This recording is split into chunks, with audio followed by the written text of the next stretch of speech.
The moon is barely visible.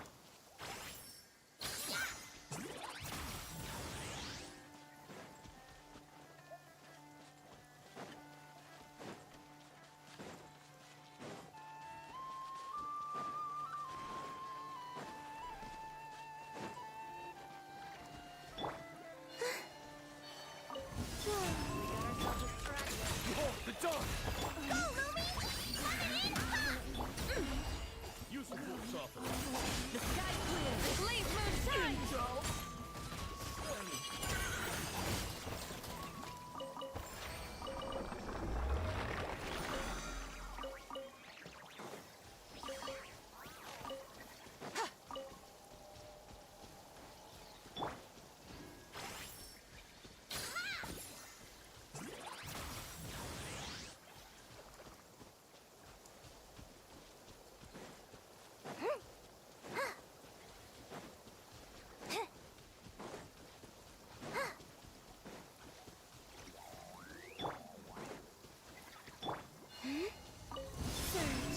Go get him, Aiden! Light come... Go, Lumi! Like it or love Use the full softener.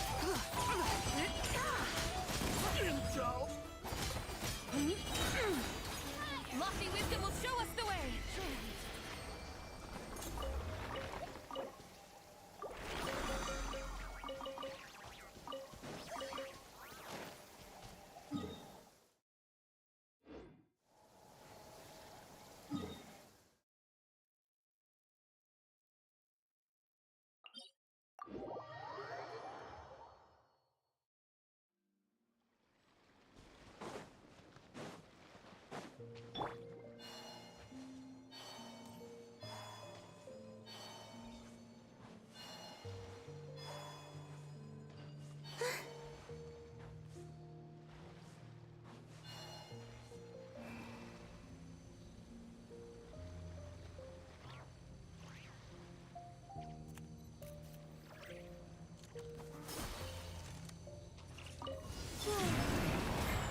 You got this!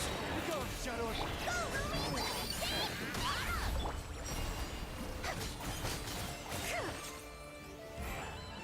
Smite the dust!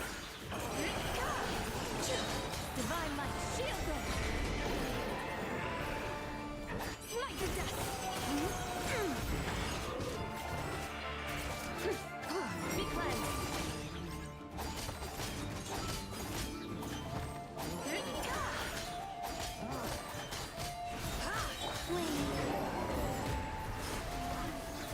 While the light shines bright, light... Come say hi!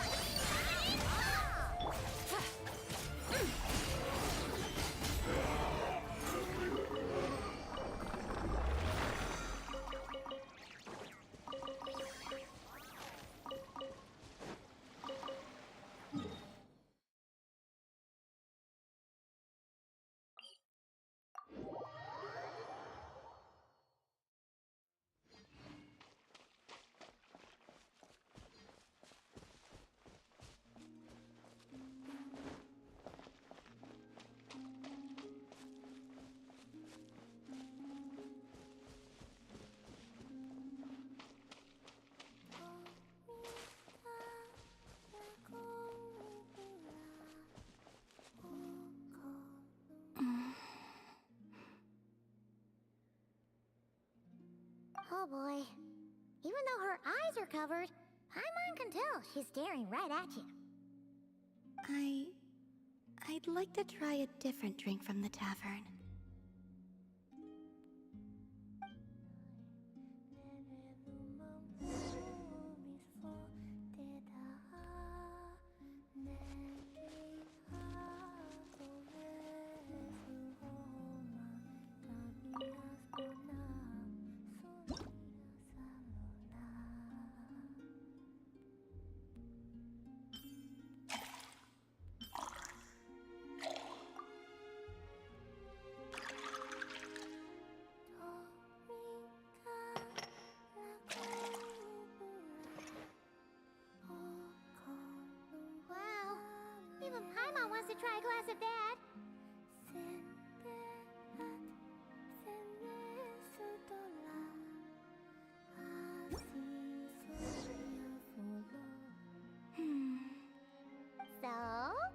you think? It reminds me of a time long, long ago, when I was living with the Frost Moon Scions. The people used to make a kind of tea brewed with fresh mint leaves, spices, and dried berries. Whenever I passed by their homes, there was always a subtle herbal aroma wafting from the windows. Did you ever get to try it? I wanted to, but never got the chance. Oh, why not? When a goddess arrives at your door and asks, "May I try your tea?" no one dares to offer up the rustic tea thrown together for their own consumption. Ah, yeah. What I received in the end was more like an offering for the divine, complete with ornate packaging and all. Not that it tasted bad per se, but it was missing that sense of home.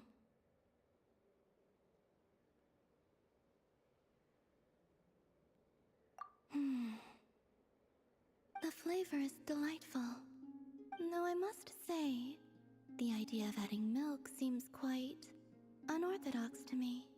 Ah, well, this is a Mondstadt recipe. People love adding milk, cream, and sugar to their tea over there. It's novel, but in a good way.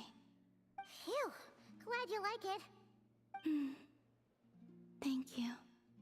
It seems moonlight is not the only medium through which one can glimpse the past. Even something as simple as the aroma of a drink can bring back long-forgotten memories.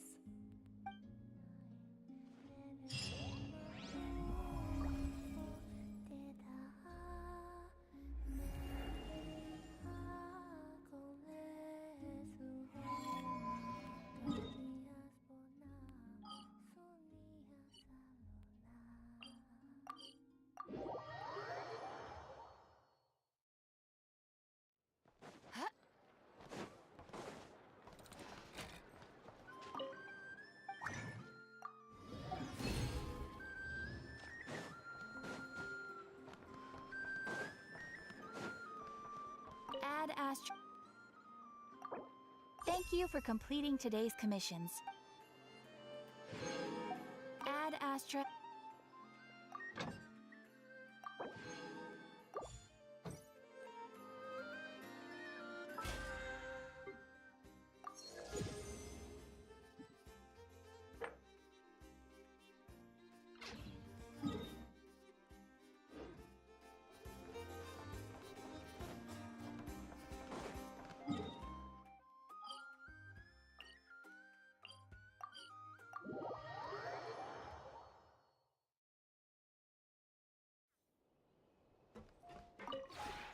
This realm is truly beginning to thrive.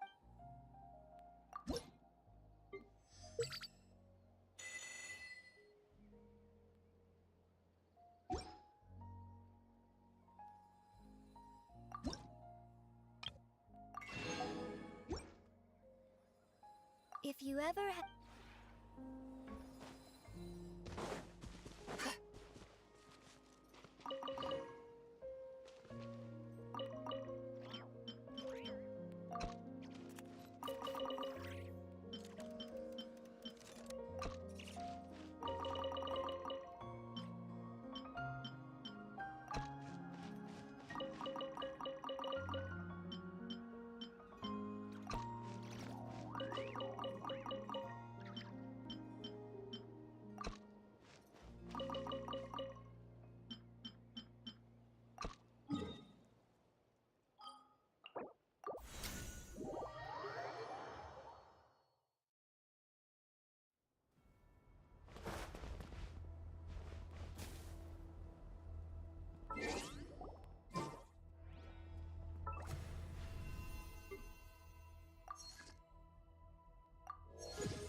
is from Nefer. She sure dialed up the charm, huh? Sounds like the payout could be huge, though. Let's head to the Curatorium and check it out.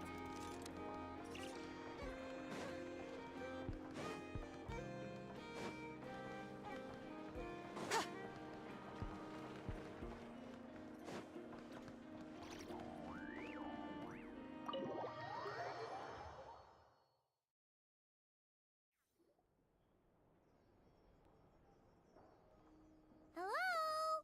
Anyone here? Ah, you got here even earlier than I expected. That should give us just enough time to go over some details before the opening ceremony. How about a cup of tea first?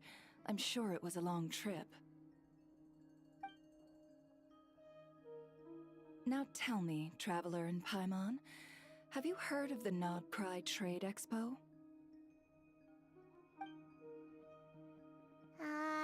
Nope. A long time ago, back before Nasha Town even had that name, this place was essentially one giant black market. With no administrative oversight, trade that was prohibited elsewhere was fair game here. So this place began to attract business from all over Teyvat. Over time, more and more people settled here, and what was once a black market became what is now Nasha Town. The spirit of free trade has been a local staple ever since. Hence, the Nod-Krai Trade Expo was born. So, is it like a business convention? In a sense, it's an annual tradition once the shipping routes open up. The expo offers a chance to trade without restrictions. In other words, it's the biggest legal black market in all of Teyvat.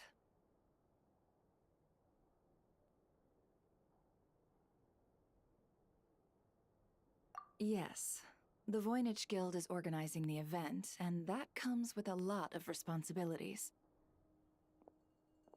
Normally I would let Jahoda handle most of the work, but this year, it might prove too much for her to manage on her own. Something tells me we'll have a lot of big names in attendance this time. Working with VIP clients takes someone with the right experience and connections. Hence why I think Jahoda might need a helping hand. Oh, so that's where the Traveler comes in. Exactly. I was hoping you could help her with participant coordination. I don't know if I'd put it quite like that. I'm just interested in playing to people's strengths. In addition, I think you'll find the compensation to be quite to your satisfaction. So, are you in?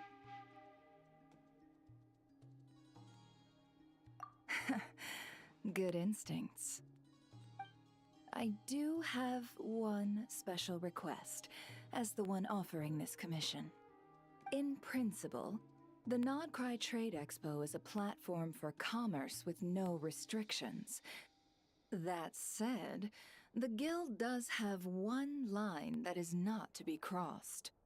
I'll need you to help make sure all participants are clear on this unspoken rule. As long as everyone complies, the expo should go off without a hitch.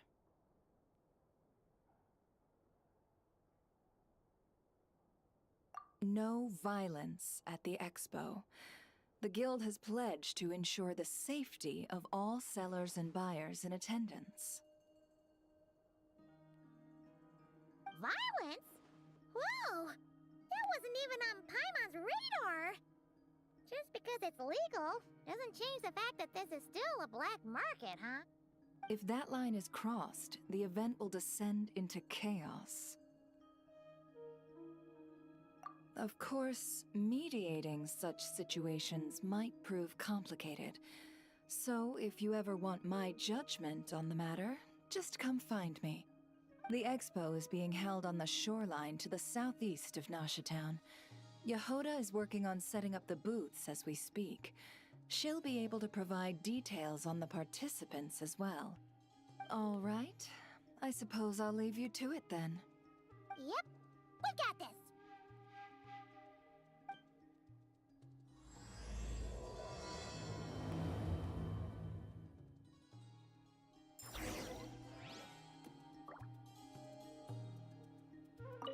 If you find yourself in a tricky situation, just come find me.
This is where Never said the expo should be.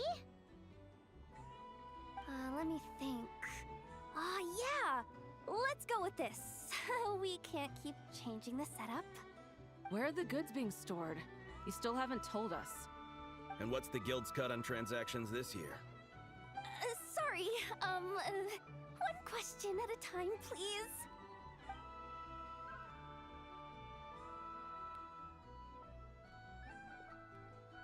Oh, I should've just stuck to cat wrangling. Hey, Jahoda!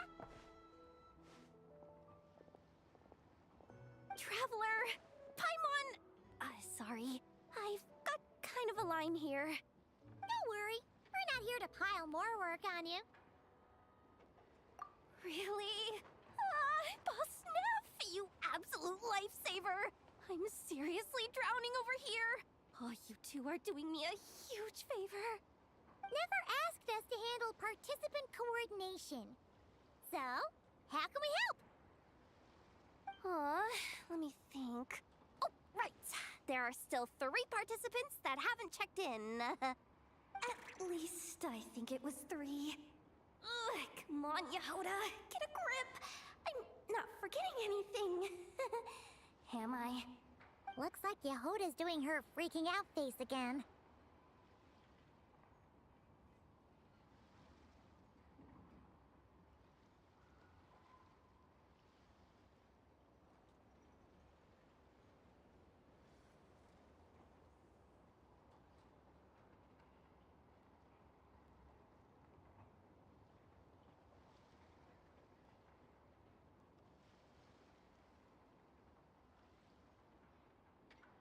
Sorry.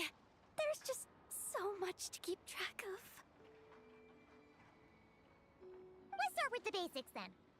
What does participant coordination involve? Exactly. It's things like registering all the participants, verifying their goods, showing them to their booths. Oh, and if any disputes break out between them, it's your job to mediate. Got it! We're still waiting on the sellers for these last 3 booths. One's reserved for Aino, but as for the other 2, they're both big deal clients from abroad. The kind of people we really don't want to offend, so be extra careful around them, okay? Hey, the Traveler's got this. What's the worst that could happen? You don't get it. One of them's the captain of some mercenary fleet sailing the high seas, and the other's a top dog in the criminal underworld. Getting on their bad sides, 100% a no-go. If something goes wrong, let's hope that's a big if. Don't engage. Just tell him you work for Boss Neff. Alright. You have a bunch of work still, right? Leave the Merc Captain and Gangster Buzz to us. Oh, lifesavers, the both of you. Nod-Krai hot dogs are on me later, I promise. And whatever else you want. Anyway, I'm guessing the two sellers I just mentioned are caught up with lodging or cargo. You should be able to find them at these addresses. I'd get over there pronto if I were you. People like that don't take well to be kept waiting. Oh, and tell Aino to bust a move, would you? The booth I'm saving for her is in a prime location. If she doesn't come claim it, the other participants are gonna start asking questions.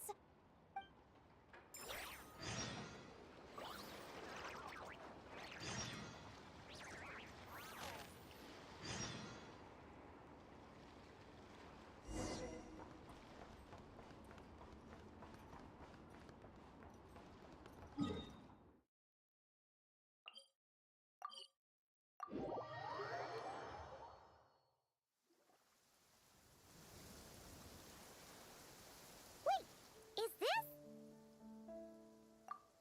Actually, this is the second ship in our fleet. The Alcor's back home patrolling Guyun Stone Forest. Beetle!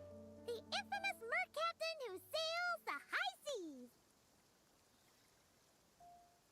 seas! Yeah. We've met, remember? What's with all the pomp and circumstance? It's a long story.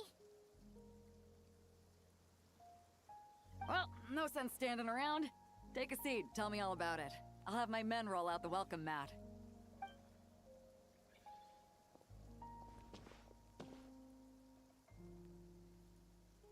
Ah, I see.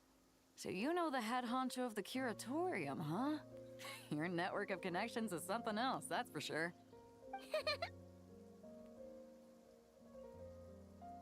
Right. We need a record of who's participating in the expo and what you're planning to trade. Well, mark down me and a few crew members as participants. The rest will stay on the ship. As for what we're trading, take a look.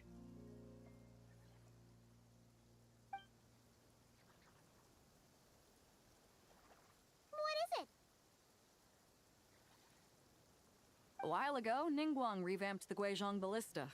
The beauty you see here is one of her new and improved models. It has insane firepower and comes complete with remote guidance for accurate striking even at long distances. I just know people are gonna be fighting to get their hands on it. Are you sure you're allowed to sell stuff like this? Don't worry. Compared to the model the Millileth's using, this one might as well be an antique. Never wasn't kidding when she said no restrictions, huh? Oh, I'm sure someone will bite. Buyers from all over Teyvat will be in attendance after all. Yelan? Ah, sorry. I was so busy with the cargo, I forgot to mention that Yelan was aboard. No worries. You here for the expo too, Yelan? No, I'm just here for work. Captain Beidou was kind enough to lend me a ride, so no need to register me with the expo. Anyway, it's been a while, Traveler. If you get the chance, be sure to pass along my regards to the head of the Curatorium. The sensitive kind. Sounds like our cue to stop asking questions, doesn't it? Well, I'll be off then. Once I'm done with this, drinks are on me. About time! I've been itching to see Nod-Krai from the bottom of a bottle. Alright, that's it for registration. Follow us, and we'll take you to the venue.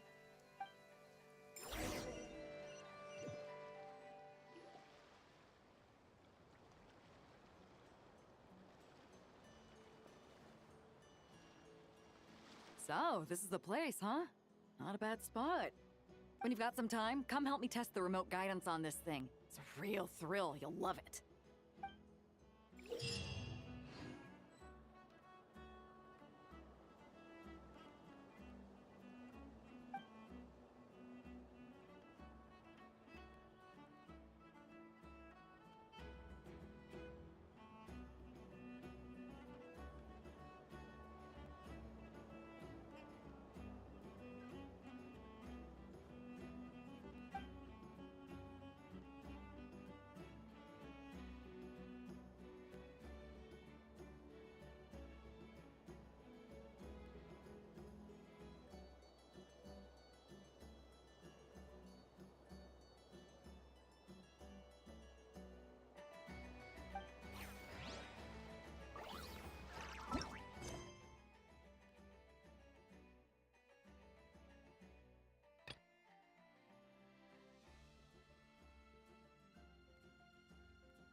you two? Traveler, Paimon, hello. We're helping out Never with some expo stuff, and we heard the Krumkake craft shop is taking part. Correct.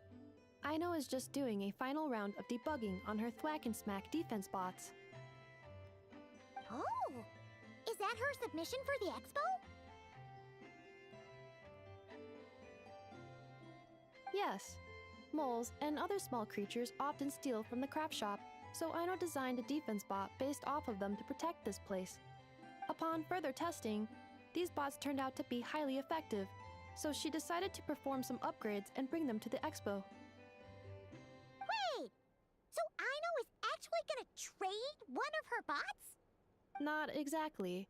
With the exception of a few special orders, Aino rarely sells her finished products. What she's trading at the expo is the blueprint, not the finished product. Oh! So, are you guys ready to head over then? Jahoda asked us to speed things along a bit. She's saving a super good spot for you, and she's worried people are gonna start asking questions.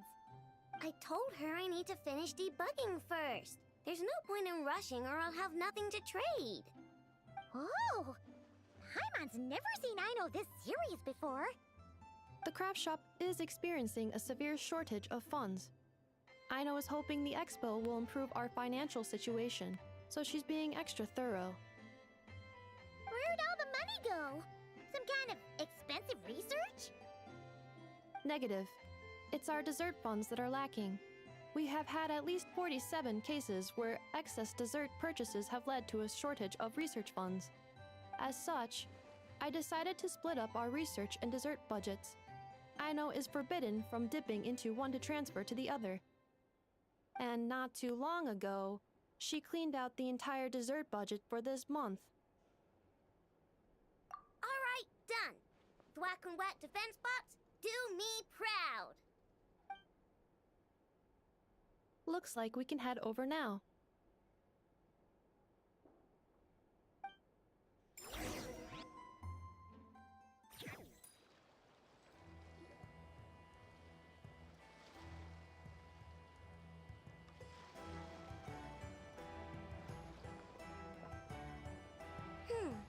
This looks like a good spot for the demo platform. This new bot looks pretty interesting, I know.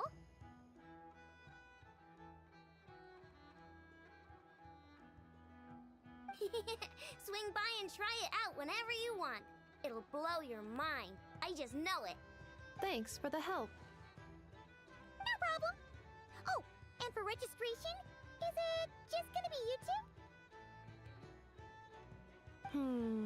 I will be participating, but there is no need to register, Aino.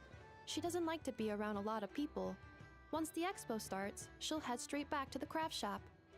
Oh, good point.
flagship.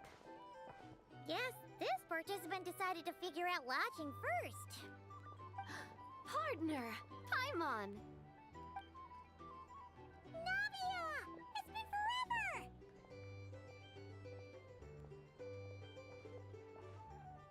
You got that right.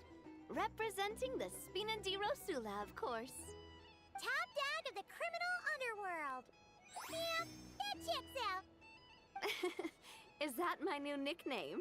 I'm not opposed. It's kind of snazzy. It's great that we found you. We're working a commission to help with participant registration right now.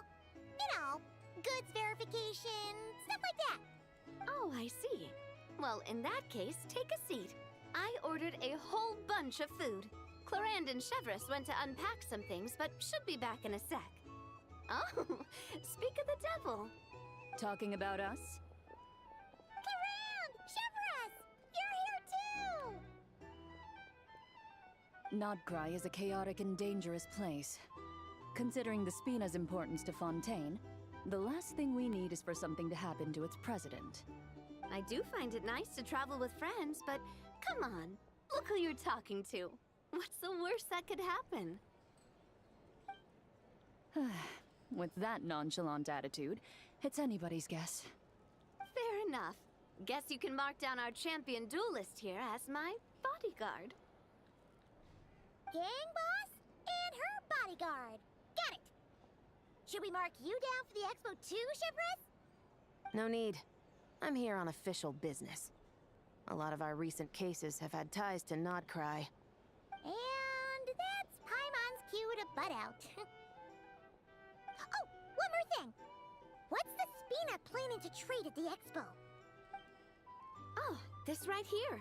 It's one of the Fontaine Research Institute's newest inventions. It's a kind of relay system that allows the user to unleash Numa and Usia energy in battle. So it's a weapon? Of course. At a market with no legal oversight like this one, weapons are gonna be the first to go.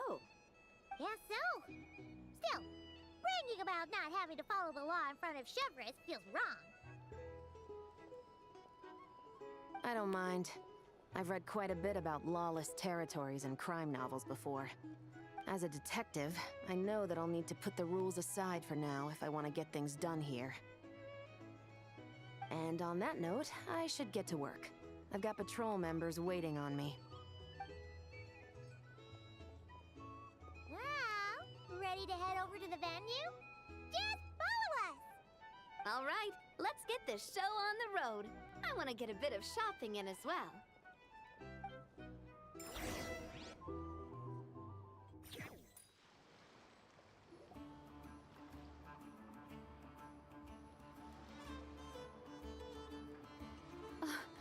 Wow, it's even bigger than I expected. I'm hoping more people will show up, though. It'll get busier once things kick off. Still, looks like Jahoda needs a lot of help. Well, Clarand and I are all set up for now. Be sure to stop by our booth when you get a chance. The 3 participants that Jahoda mentioned are all set now. Let's go give her an update.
Just shut up and move along. This spot is mine now.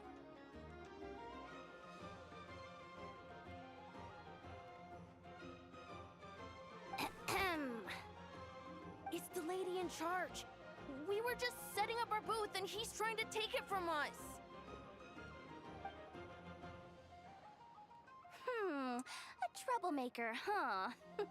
The expo announcement spells it out clear as day. All forms of violence are strictly prohibited. Read it and weep, Buster. Oh, I've been wanting to talk tough like that for ages. Should be enough to scare off a punk like him, no problem. It's not like I wanted to hit anyone. It's just not fair. What's that supposed to mean?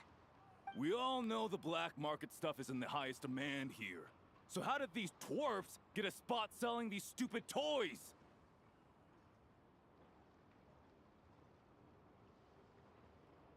I did some digging, and guess what? Turns out these brats have connections in the Voynich Guild. Obviously, someone pulled a few strings to get them here. But me, I miss one stupid deadline, and that's when the rules start to matter? Give me a break. Hey, we earned our place, fair and square. As if. So, you're slinging out the easy targets, huh? That might work for you on the outside, but not here and not under my watch. These kids earned the right to be here, same as everyone else. Don't believe me? Take it up with the guild. We'll see who comes out on top.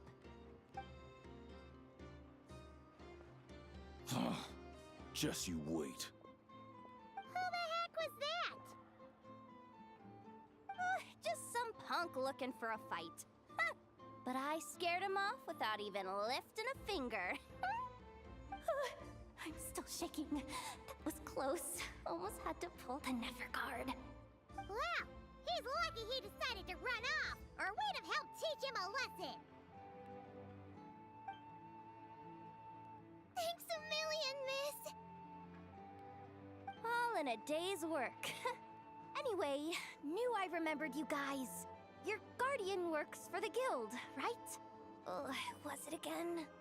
Auntie, are you all right? I'm fine. Just got a little scrape when he pushed me. I got caught up with something.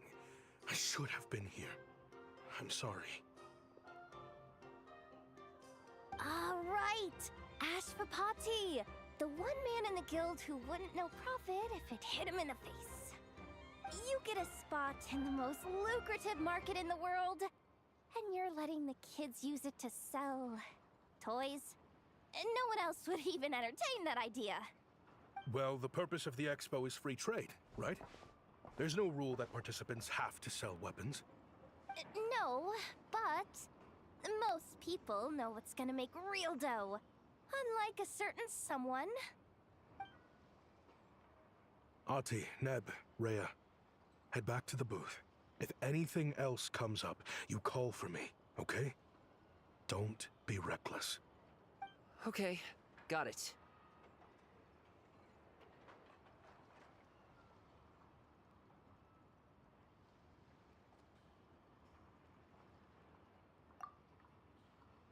Yeah.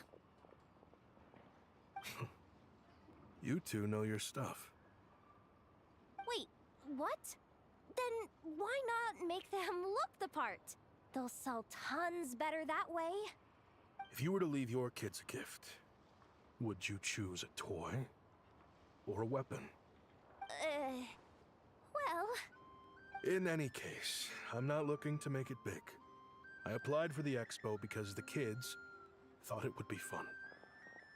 All I care about is them having a good time. Fair enough. You're still gonna be busy with guild business though, right? Just a heads up. This might not be the safest place to leave the kids unattended. I understand. A lot of children suffer because their parents are too consumed with work. It's unavoidable sometimes. But I want them to have better. You know what? Don't even sweat it. I'll look out for them. What the heck are you doing, Jahoda? Really? That would be amazing. What do you say to Miss Jahoda, you three? Thank you, Miss Jahoda. My pleasure. them come find me if anything comes up. Got it. I should get going then. Wow! Way to step up, Jahoda! I'm just looking out for some kids. How hard could it be?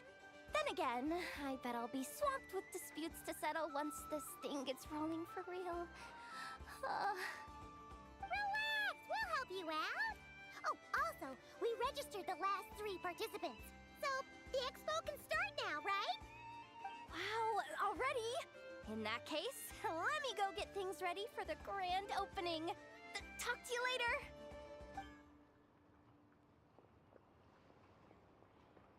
She really does have a lot on her shoulders.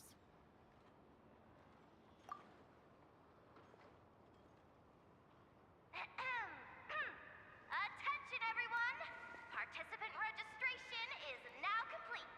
On behalf of the Voynich Guild, I am pleased to announce that the Nod-Krai Expo is open for business.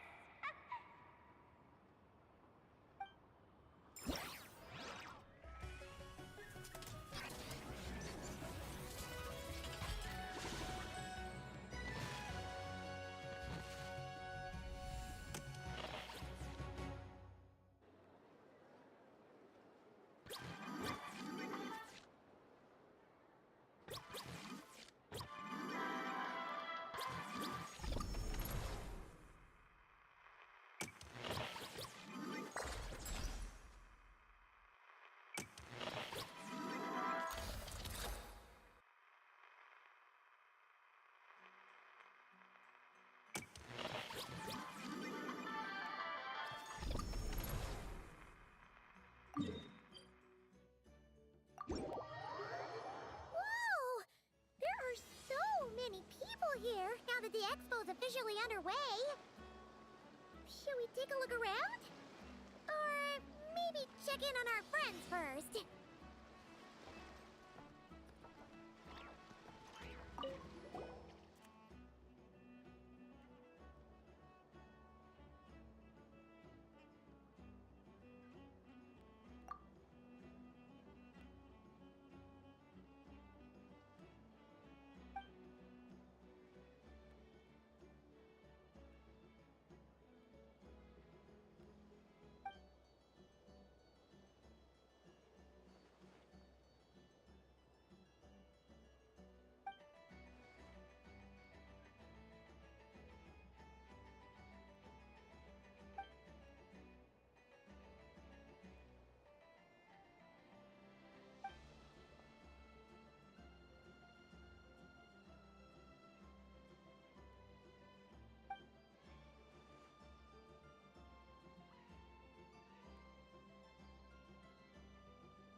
Locked and loaded, waiting on your signal.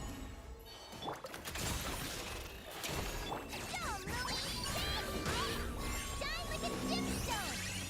Be cleansed. Lofty wisdom will show us the way. Fire support ready. Select a target.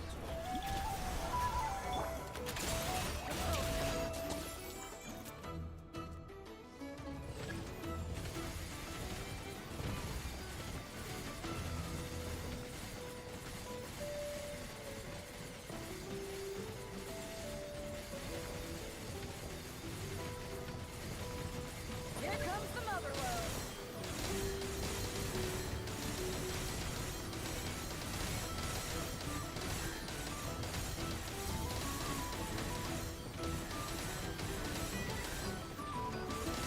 Nice guiding, well done. Maiden. Come say hi! Coming in hot! A gift from the land beyond! Divine might shield them. Three moons converge. God, Shadow of Darkness.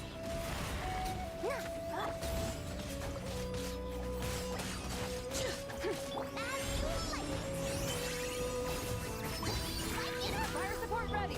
Select a target.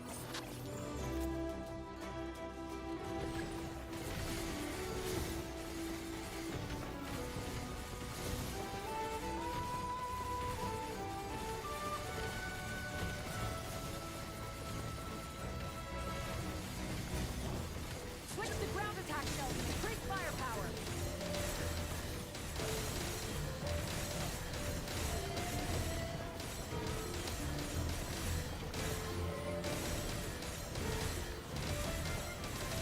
Nice guiding, well done.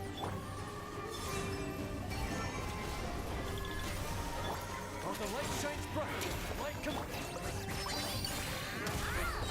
A gift from the land beyond!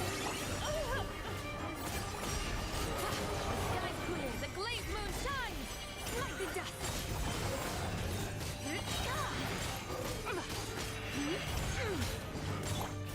Surge. Three moons converge.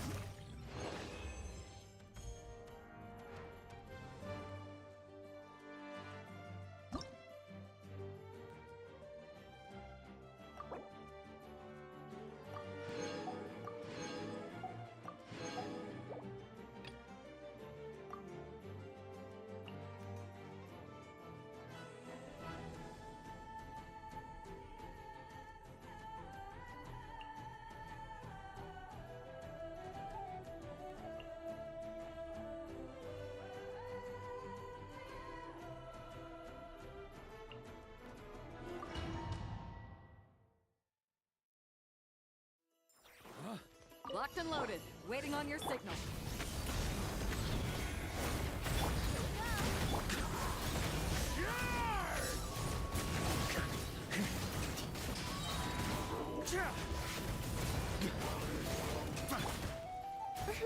Wings of Dawn! Brace yourselves! Think you can get away?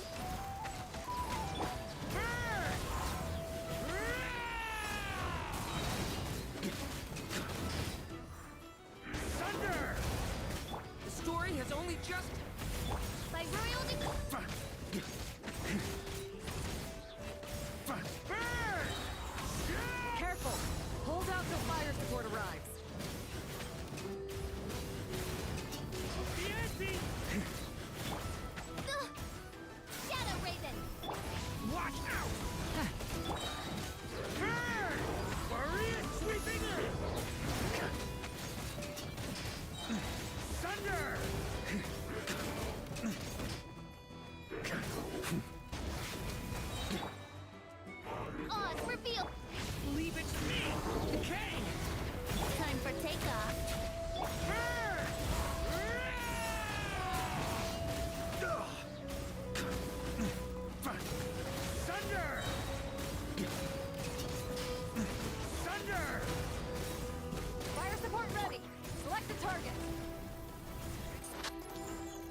Genshin's assault. Fire support ready. Select the target.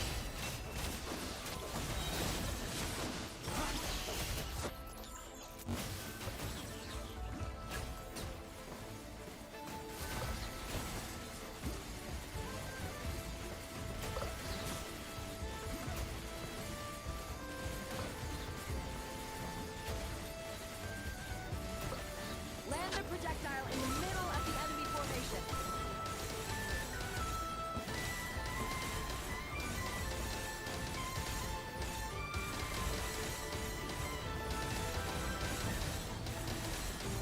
Nice! Good shooting! Everlasting forest. Luscious three moons converge. Cleanup sequence initiated. Annihilation mode. Observe. Night falls. Beware creatures of the night. Be silent. You can fear the dark. Fire support ready! Select the target!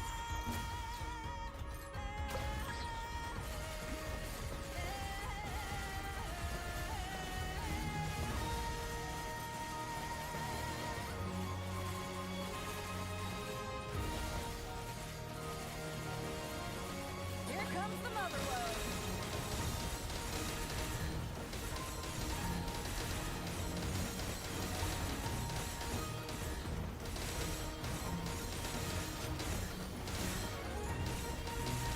Nice! Good shooting!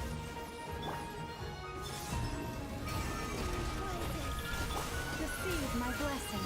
By the Frostmoon Hall. Insulation chamber deployed. Preparing for dust up. To dust.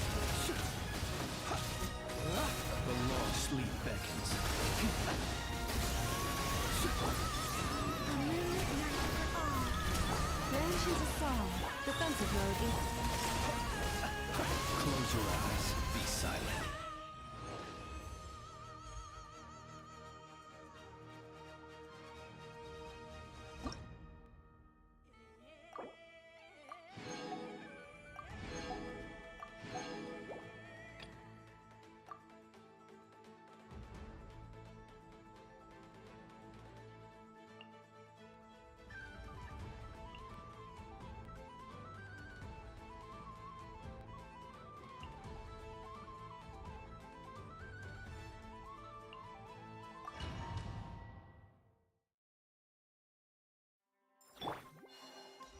Frontline guidance is up to you.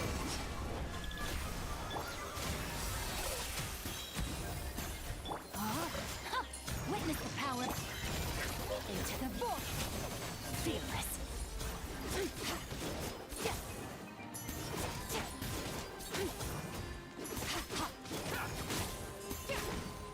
Merciless. My lucky day. Paradigm shift. Surge. Let's get down to Night business. for all. Bon appetit! A burst of flavor! Rain outlines your fate. Rain cutter. Merciless. Fire support careful! Hold out till fire support arrives.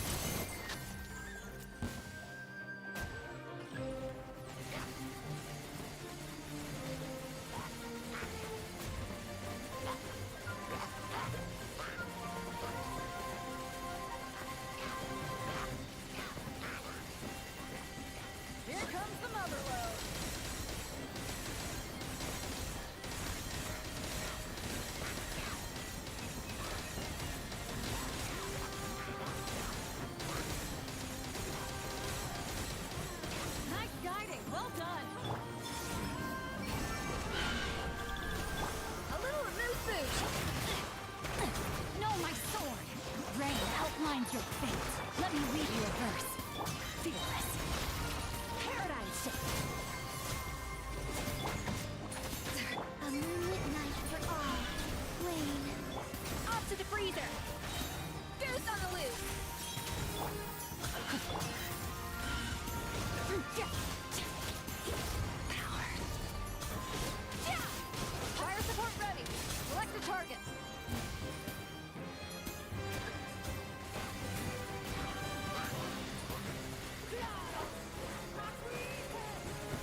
Ultimatum protocol. Fire support ready. Select the target.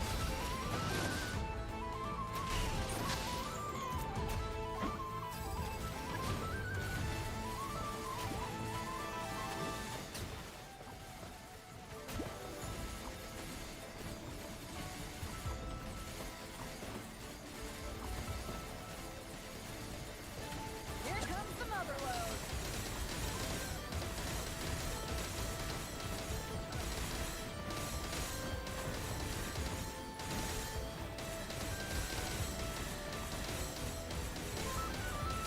Nice guiding. Well done.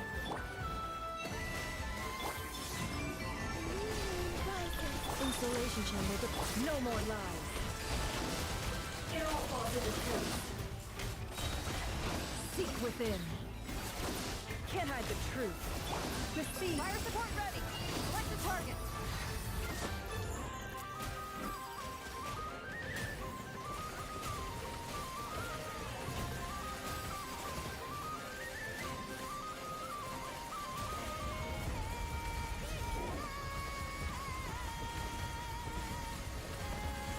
Land the projectile in the middle of the enemy formation.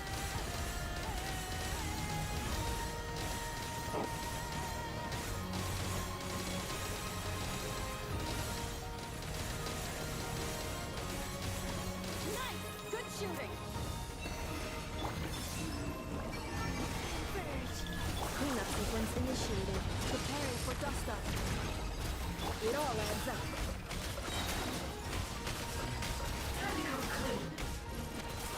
The deception ends. Lush as the moon. Surge. Installation chamber. Can't hide the truth. Fire support ready! Select the target!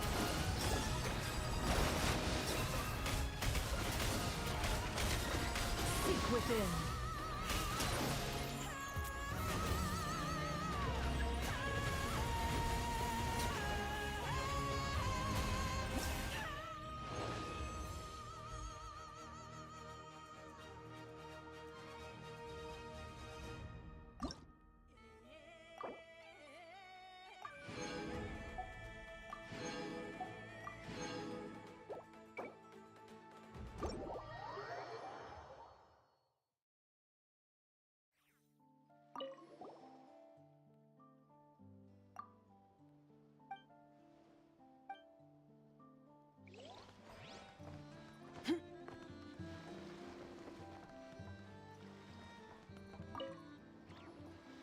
Welcome to the Treasure Hoarder booth. The treasure hoarders have a booth? Yep, every year. This is the largest legal black market in all of Tevat. The stuff they dig up is perfect for a place like this.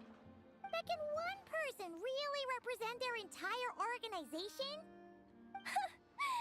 No way. Treasure Hoarder is just a catch-all title. Their internal structure is crazy complicated. The thing is, the members who'd apply to set up the exhibits used to give themselves ever more highfalutin titles. You know, to boost Spire confidence. Over time, it became an unwritten rule that each expo can only have one Treasure Hoarder booth. The different factions usually duke it out beforehand for the right to take part. To be honest, I see myself as a member of the Fruity Order first, and a Treasure Hoarder second. Of course it does. The Fruity Order is known far and wide for its heroic deeds. The Fruity Order's a familiar name around here, at least. They've been winning the Treasure Hoarder Expo rights for a few years now. Although, this guy's a new face.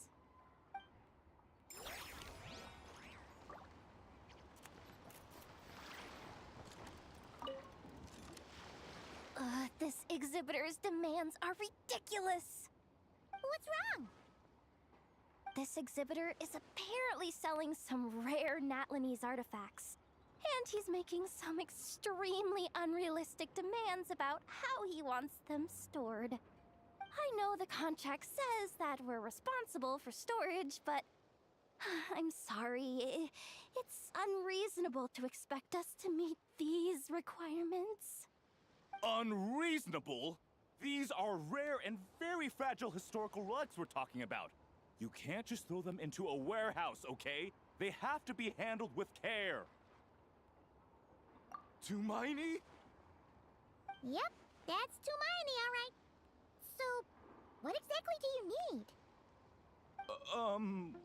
Well, I suppose I can use the assigned warehouse if I really have to. Just don't tell Granny Eatsley about this, please. Whatever Tumaini means, it seems like it carries even more weight than name-dropping Boss Neff.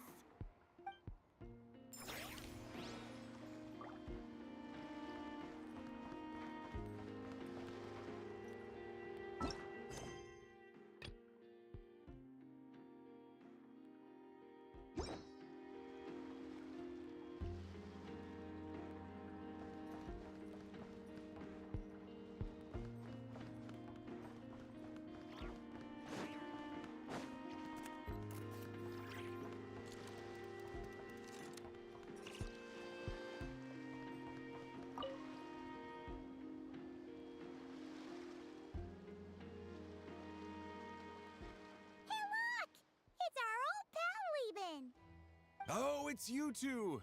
Been a while, hasn't it? Wait, you know this guy too? Okay, I'm slowly starting to get why Boss Neff asked you to help me out. Ah, you must be the expo manager. Was there something you needed from me? Nope, just checking in. You're just selling a few ordinary items, is that right? Mm-hmm, that's right. Okay. I mean, we've got people selling toys this year, so why not? You seem confused. In the right environment, ordinary items don't have to fetch an ordinary price, you know? I'm sure I'll meet someone at this trade expo who recognizes their hidden value. Cool. Well, you do you. I'm certainly not gonna stop you. What about you, friend? Care to do some business? Well, to be honest, I spent most of the ones in my inventory to purchase this batch of goods. The ones you see here are just for decoration.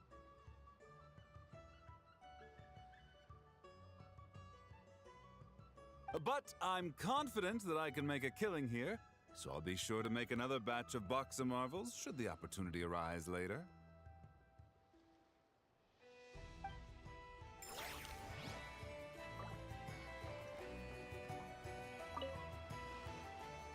Sir, we don't forbid exhibitors from offering drink samples, but I need to make sure you understand what you're getting into.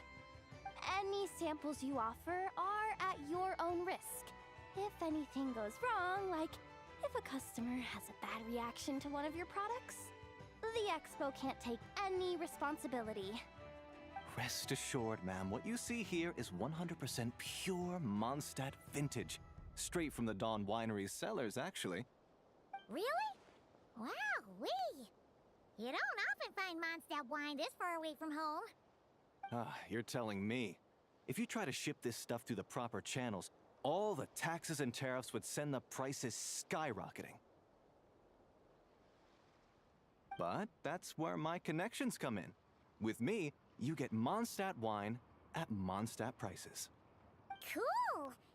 What kind of connections? Hey! You can't go around asking people questions like that!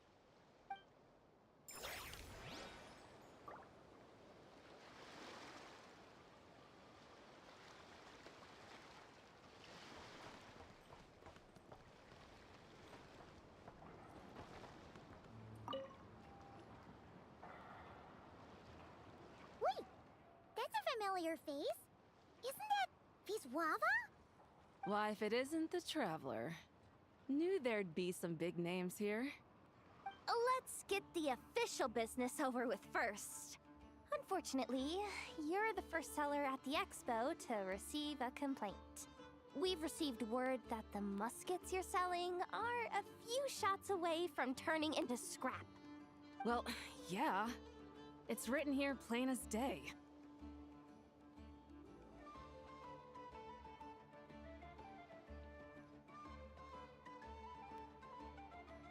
Muskets for sale. Condition extremely poor. The internal grooves have been worn away and the ammo might be damp. Best practice is to pray that it doesn't explode before each use.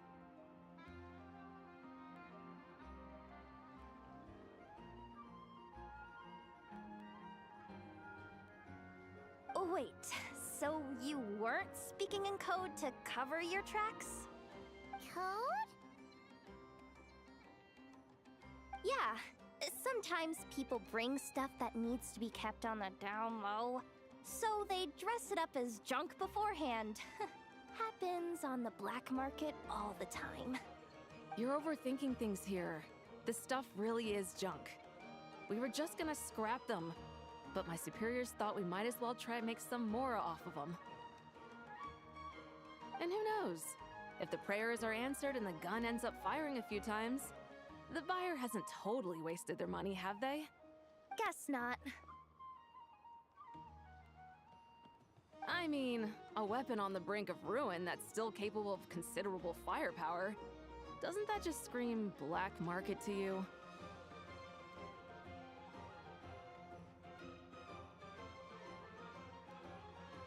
Yeah, but who would buy something like this? Maybe collectors who don't care if it works, and desperados who don't care if it explodes. Fair enough.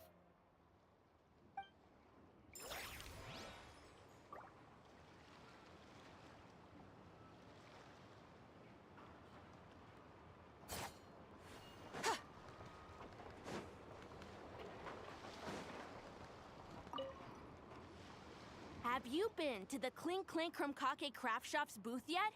They're selling blueprints for a machine. With everything Uncle's taught me, I bet I could build one of those thwack and smack defense bots. We should buy a blueprint. Sounds like a waste of money to me. We should be spending our expo earnings on more important stuff like clothes. But Uncle said the most important thing is that we have fun. Guys, please don't fight.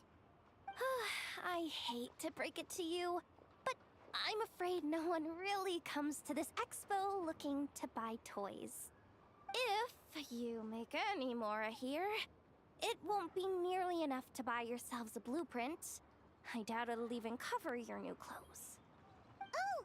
Hi, Jahoda! Hi, Traveler! I came here to make sure you kids stay safe, so listen carefully. If you want to look around the expo, that's fine, but you need to be extremely careful when talking to any strangers, okay? A lot of crazy people show up to this expo, both sellers and buyers.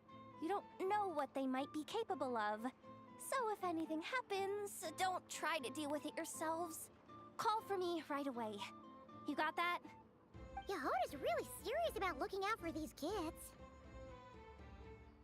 Well, it's kinda my job. I'm supposed to be the one in charge. Oh, just take a look around. This booth is the only one being run by a bunch of kids. If there's anyone out there aiming to cause trouble, you can bet they'll start with the weakest target.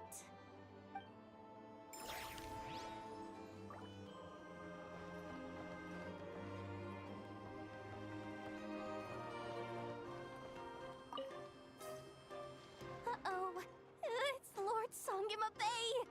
Oh, I wonder what we're in for this time.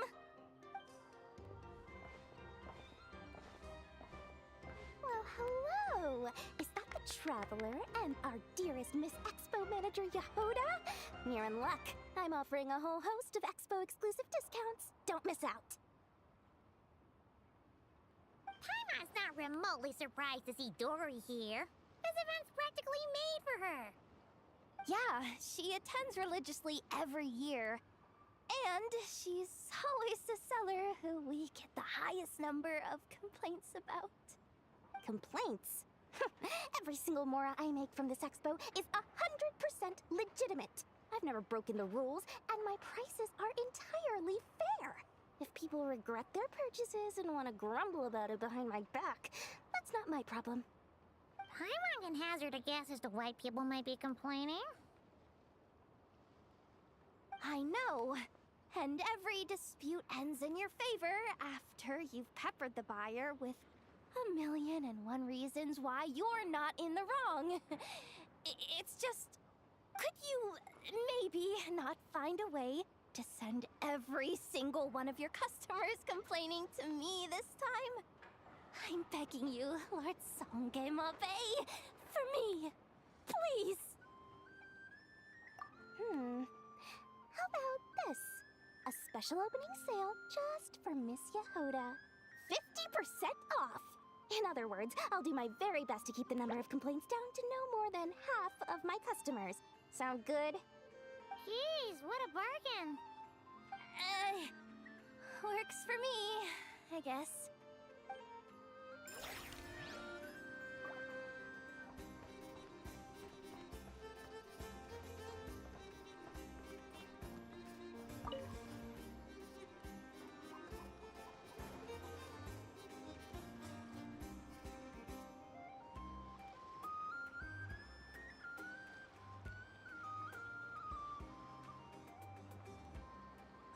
It's her!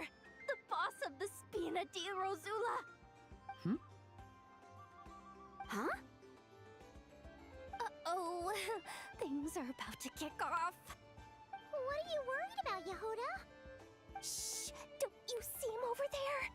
Parasol Lady's the head honcho of the Fontanian underworld. Rumor is she pulled the crumbling organization back together and avenged her father with her own hands. Oh, we don't want to get on her bad side. An eye patch over there is a merc captain from Liyue. She has a fleet of her own that sails the seas.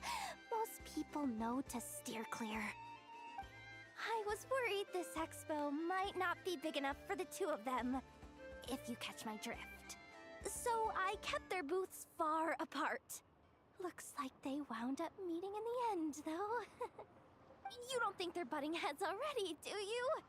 What am I gonna do? Hey guys! What's up? Oh, hey there, partner in Paimon. Partner?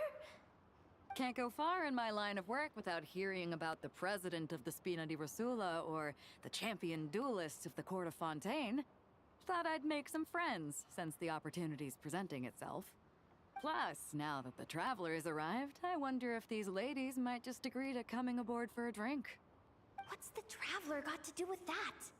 You're too kind, Miss Beto. So, the thing is, over there is a friend of ours. She's managing the expo, and seeing as you're all big shots where you come from, she was worried you might, butt heads. Is that so? Well, I think you can put her at ease. Yeah, and if there's anything we can do to help, just say the word.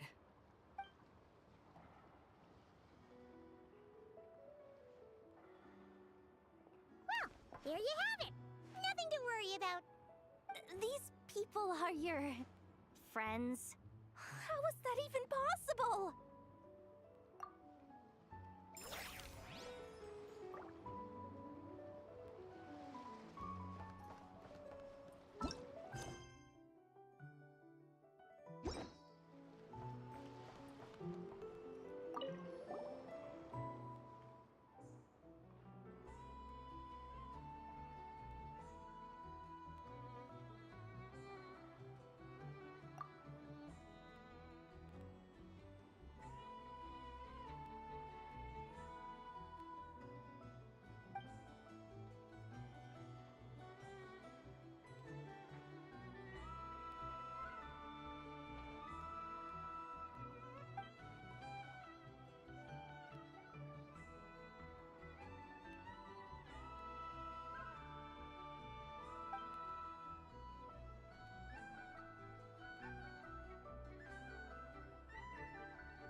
This is just a simulation, but be on your guard.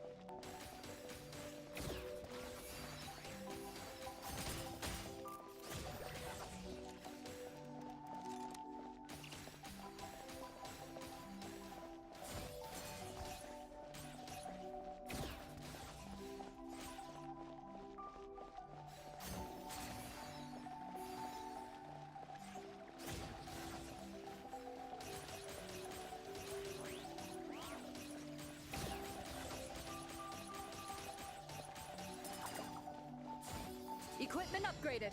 Now's our chance.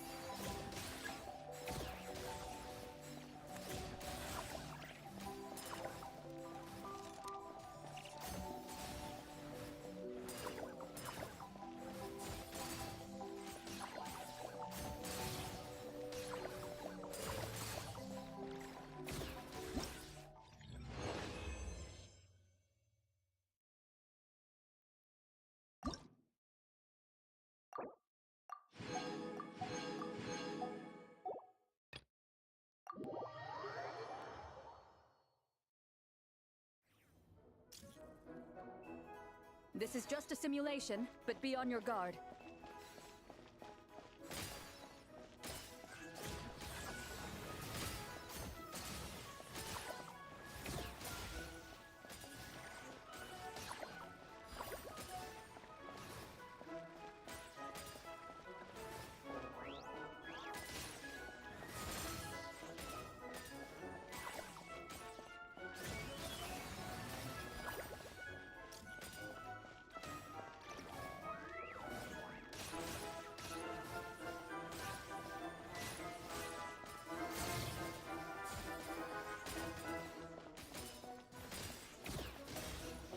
Keep it together. Slow and steady now.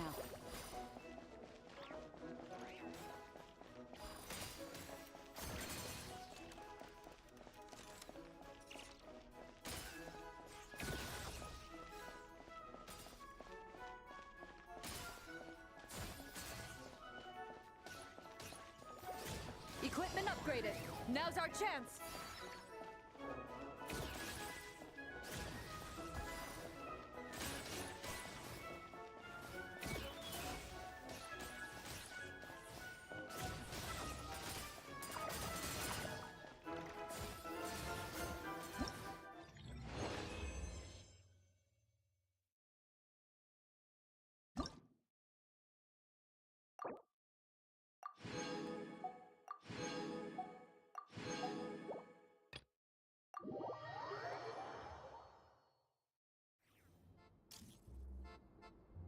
This is just a simulation, but be on your guard.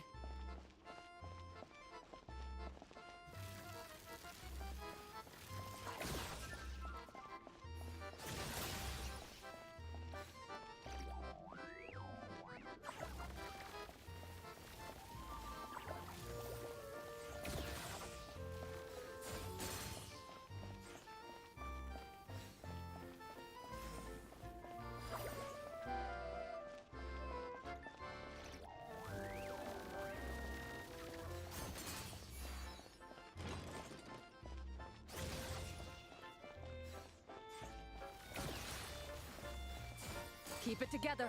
Slow and steady now.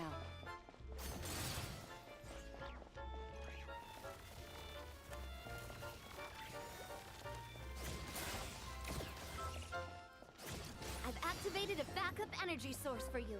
Keep at it!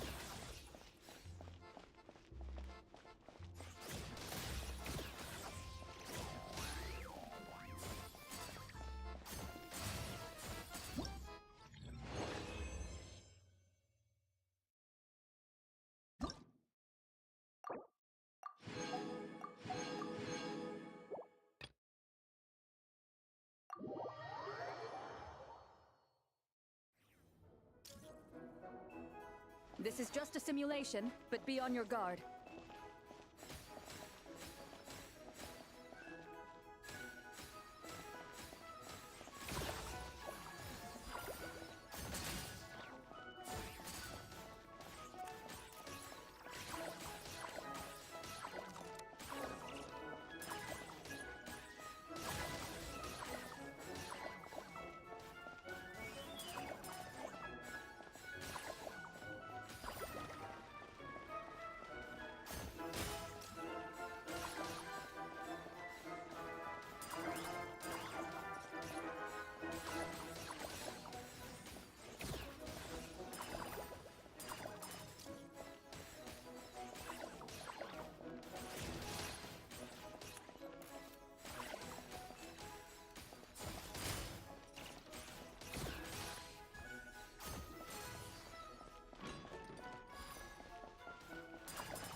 Ready, partner?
Activated a backup energy source for you.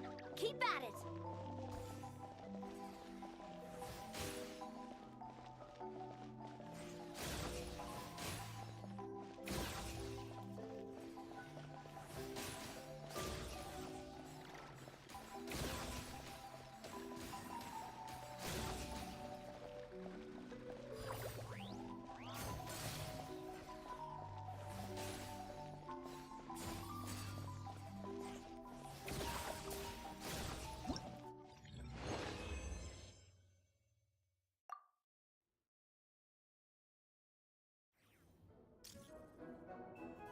This is just a simulation, but be on your guard.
Now's our chance!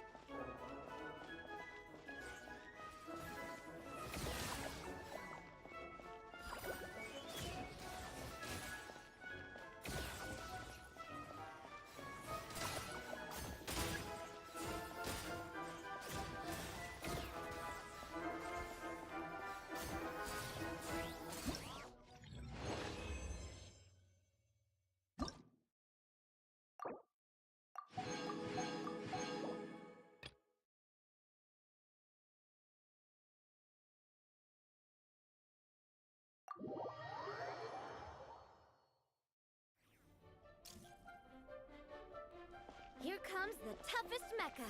Time to go all out.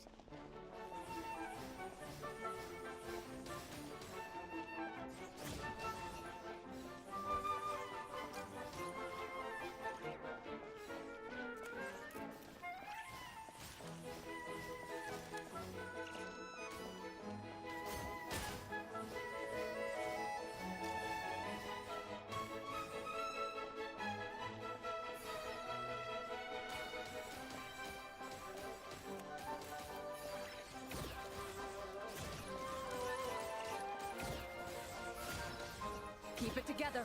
Slow and steady now.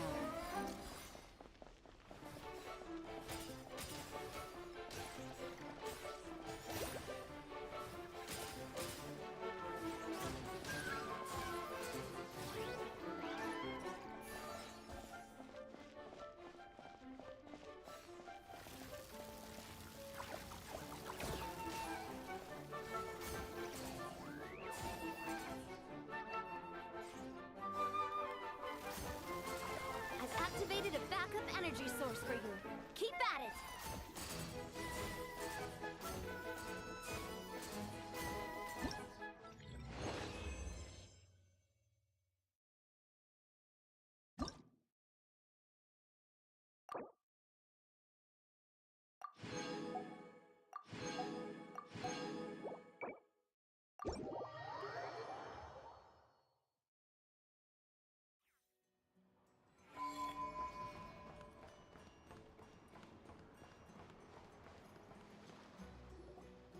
Wonder how Beto, Navia, and Anefa's goods are selling.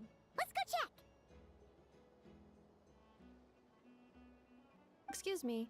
According to the Expo announcement, you are in charge of mediating disputes between participants, correct?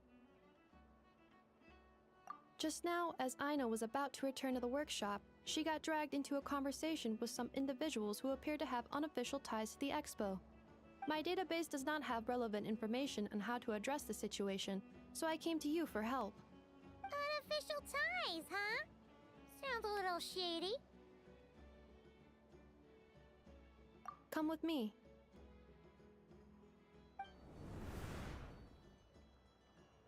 A device that uses Pneuma and Usia energies in battle. With that kind of tech, a bandit group could rob a caravan without even showing their faces. And what about this thing? Remote guidance? Precision bombing at long distance? If a group of thugs got their hands on it, their enemies might as well surrender on the spot. The Fontaine Research Institute made the right call going through the Spina di Rosula rather than selling it themselves. The same is true for the Ministry of Civil Affairs, I'm sure. A merc captain who spends most of her time at sea is far less conspicuous. Huh? What about this girl? She seems to be trading in military-grade weapons as well. The Clink Clank Krumkake craft shop does take on a lot of orders for dangerous creations. But I think in this case... I'm overthinking it? I think so. Yelan? Chevres? What are you doing here? Traveler? Paimon? How did you find this place? Although this location is indeed rather secluded, Aino has equipped me with a special sensor module. With it, I was able to detect that you had pulled her aside for questioning. The rumors are true then. She's quite the little engineer. Can you tell me what this is about already? Apologies, but it's a matter of utmost importance, so I had to be sure. After our conversation, however, I can confirm that Aino is not involved in this case. Traveler, could you help us clear up this misunderstanding? Understood.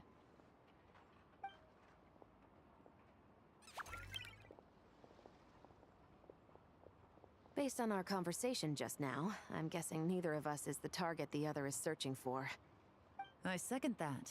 And since our strategies were so similar, I'd wager we're after the same person. Yeah, Paimon thought so too. Well, I wasn't planning on dragging you into all this, but now that I appear to have gained an unexpected partner, I suppose I might as well explain. I trust you, Traveler, and Miss Chevreuse seems to do the same.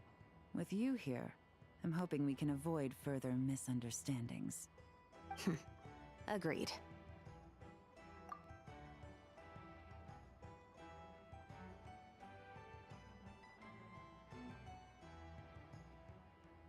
Miss Chevreuse and I seem to be here in Nod-Krai to reel in the same fish. That's right. And the product we brought to trade is the bait. Of course, if I worked in the booth, it might tip people off, so that's where Navia comes in.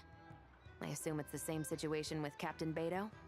So, does that mean your target is gonna be at the expo? Yes, there's a good chance it's one of the buyers. But, what about Nefer's golden rule? What? No. I've done some digging into the head of the Curatorium and where she stands. We can't let her know what we're doing. Well... I wouldn't be surprised if she got the Traveler involved because she anticipated this from the start. If the Traveler has someone to answer to, then we should go. Fine.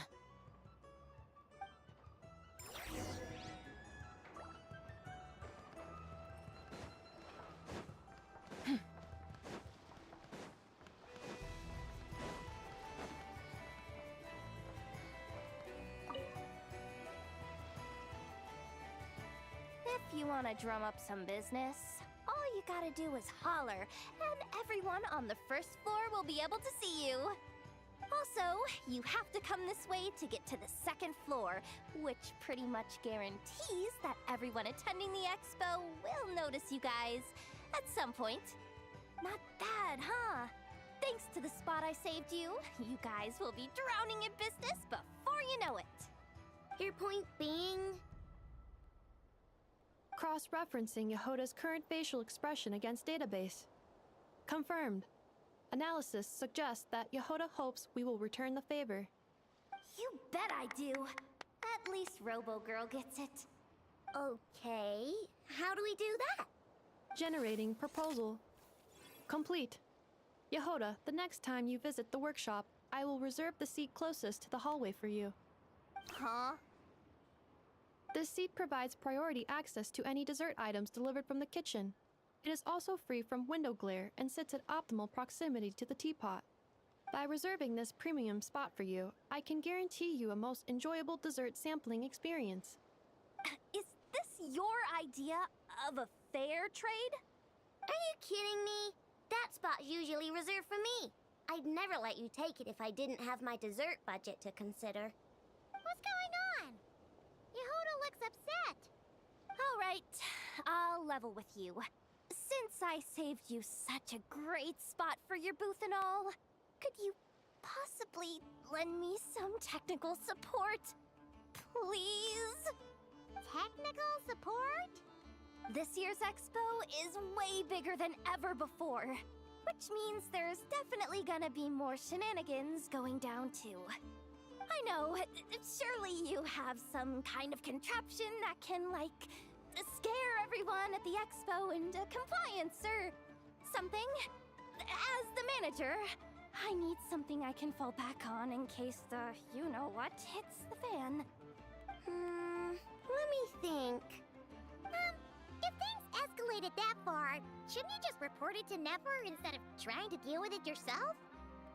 Well, yes, technically speaking.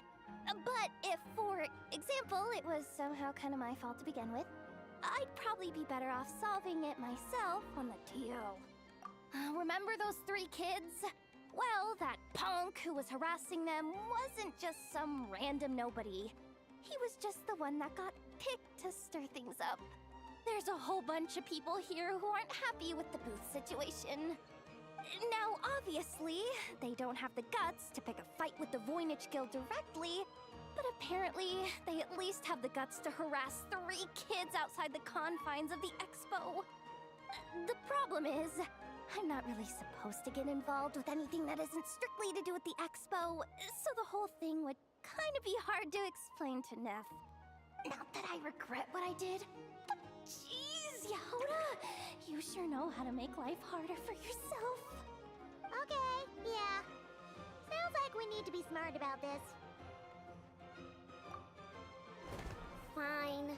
Just this once, I guess I can lend you the Clink Clank Crisis Control Switch. Agreed. This option meets Jahoda's requirement for an expo-wide intimidation strategy. A Clink Clank Crisis Control Switch. What's that? This little guy right here. I made it recently after getting myself into a really sticky situation. To activate the switch, you just need to give him 3 taps on the head. If you do that, there's pretty much nothing in Nod-Krai that you won't be able to handle. Really? So what actually happens when you activate it? You'll find out if it comes to it, but I'm only letting you use it once, so you better save it for when you really need it. Okay, cool. I'll take your word for it.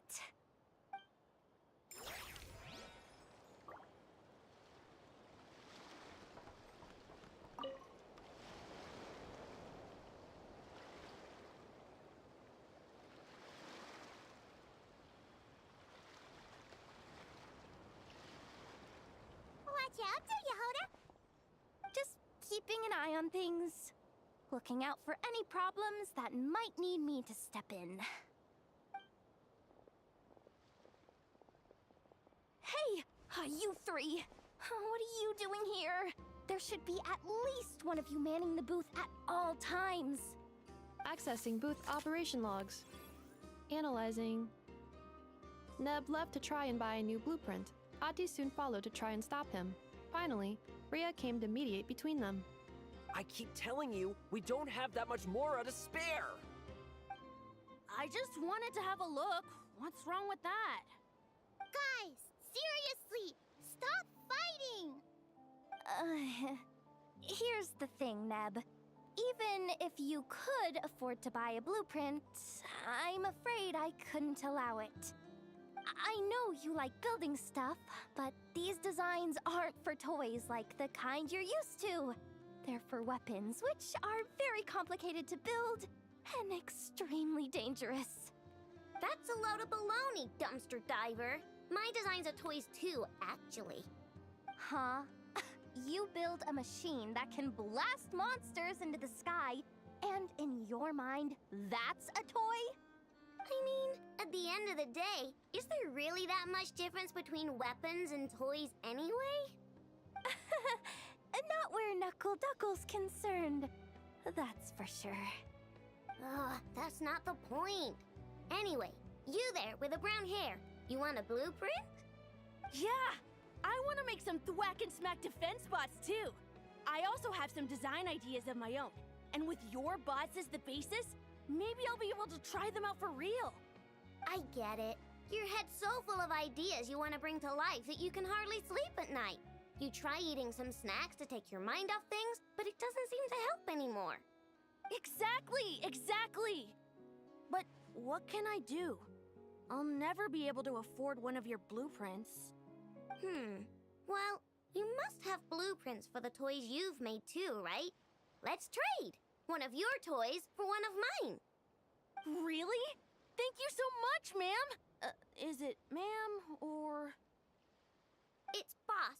Boss of the Clink Clank Crunkake Craft Shop.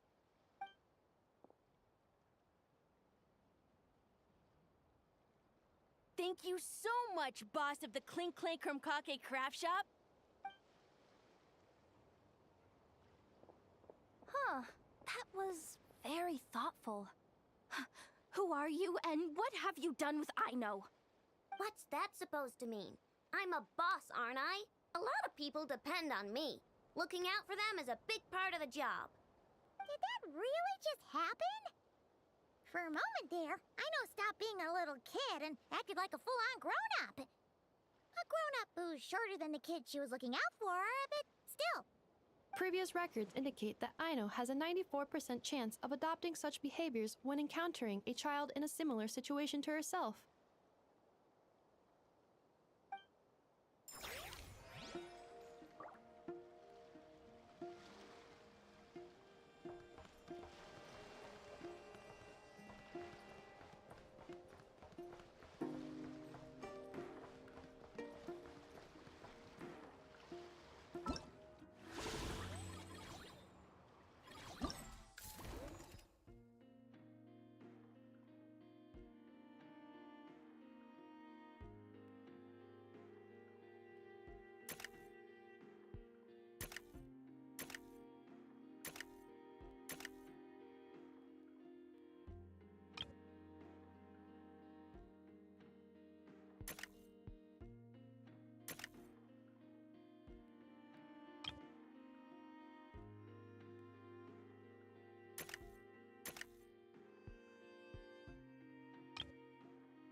Ah, Traveler.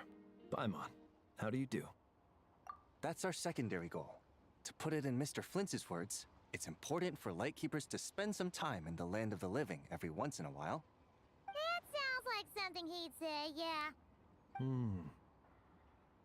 Are you interested in these muskets? Since we're friends, Paimon will let you in on some insider info.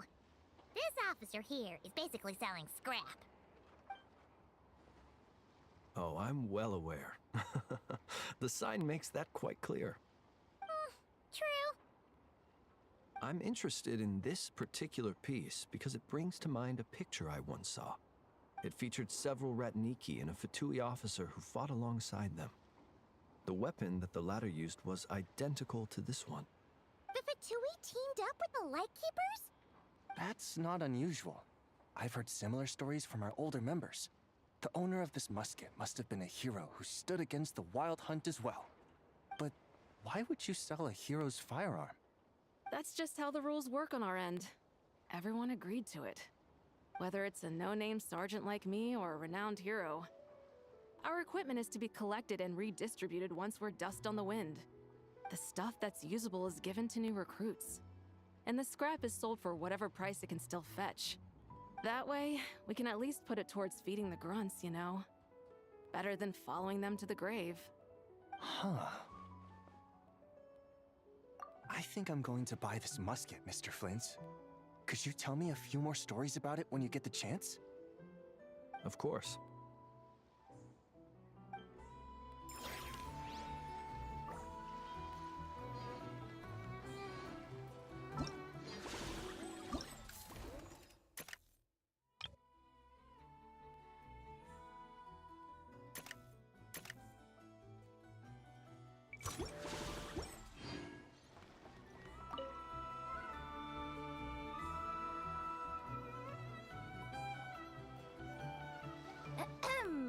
So what's the situation in need of mediation? This person's been glaring daggers at me from behind since she arrived. Hey, you! I'm a member of the Fruity Order, you hear? What a coincidence. So am I. Wait, really? I first encountered the humor and intelligence of trendy Zaytune Peach in the New Tide anthology. Then I heard the legend of intrepid Valberry while I was in the Fortress of Meripede. The more I heard about your order, the more it drew me in. I've been searching for so long, but I was never able to find an actual member. So when I heard that the Nod-Krai Trade Expo was being held again, I applied under your name. And now, I finally get to meet you. It's those idiots. Stirring up trouble again, huh? So what I'm getting is that this guy's an imposter? Our orders won the expo rights several years in a row, so we announced that we were backing out of the running this year to avoid conflict. Then, this guy had to come along. A few of the other groups were looking to duke it out, so imagine their anger when someone claiming to be one of ours snatched the expo rights again. Well, no one's made any trouble for me. Wait, does that mean you've taken them all out already? Man, I knew it! The Fruity Order's as good as they say! Can I join? We can't make trouble at the expo. Voynich Guild rules. Once it's all over, meet me at the harbor in Nasha Town. I see. All right, I'll be there. Does he not realize what's going on here? Also, considering our smooth collaborations thus far, a word of advice for the guild. This guy has only been able to keep his head in his booth because the Fruity Order took care of any rival factions. But if there's one thing the treasure hoarders have in spades, it's sore losers. Since our order has proven untouchable so far, they're sure to find easier targets to vent their frustration on. So look after those kids.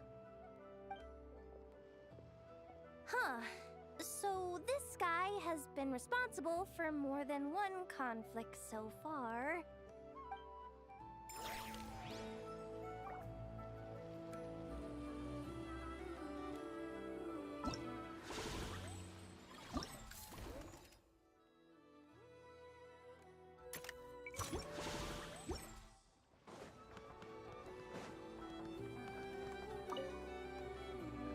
What do you think? Not bad. Tastes just like back in Mondstadt. Varka! You're here for the expo too? Oh hey, Traveler, Paimon. I was only planning to take a look around. Wasn't expecting this pleasant surprise. Out in this part of the world, even a homegrown Mondstadt apple is a rare treat. Yes, and on that note, I should advise you that the prices are quite different from what you'll be used to back home. Not a problem.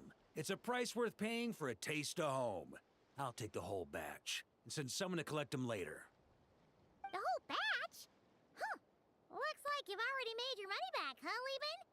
Oh, and Varka, since you're looking for a taste of home, have you tried the Mondstadt wine next door? Apparently, he uses special connections to keep the import costs down. Yeah, I've tried it. It's pretty good, but not Mondstadt wine good. Besides, I wouldn't be able to buy any even if it was. We can't have the Grand Master of the Knights of Favonius going around supporting smugglers, can we? Oh, that's true. You're not gonna reprimand him though, are you? Don't worry, I know it's Nefer's rules here. Not out to make life difficult for you. If you find yourself at a loose end, come visit our base sometime. I'm gonna get the Knights to make some cider out of these apples.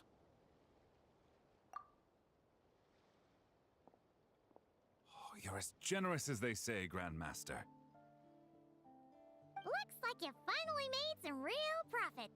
Hey, don't make me sound so incompetent. Though I'll admit, I wasn't expecting to make my money back quite so quickly. Now I can start thinking seriously about my next venture. I'm planning on heading to Snezhnegrad, actually. I hear they're running low on lots of supplies because of Project Stuja. That's a business opportunity if I've ever seen one. With any luck, maybe I'll have the pleasure of seeing you there. Well, good luck out there. Hope you strike it rich.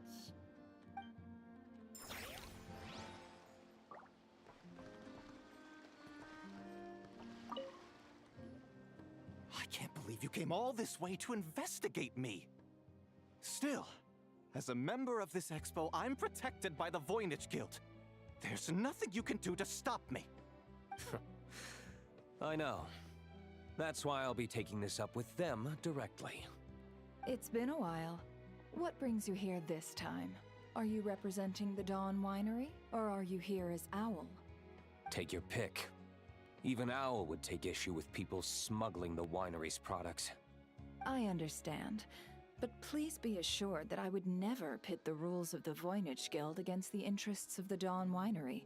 Our long-standing collaboration is far too valuable to me for that. No faction exists in Nod-Krai that can impose their will on everyone else. The rules we have now are a result of the tug-of-war between them all. In any case, I only allowed this gentleman to sell his so-called Dawn Winery vintage here because I'm confident that it poses no threat to our collaboration.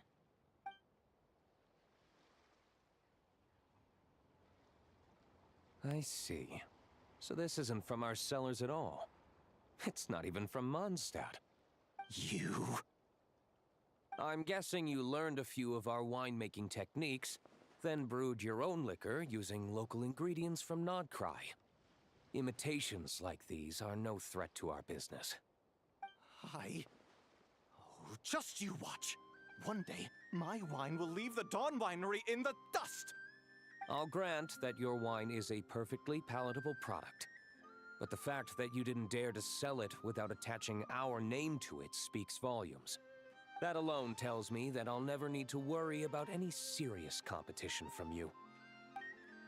Leaving so soon?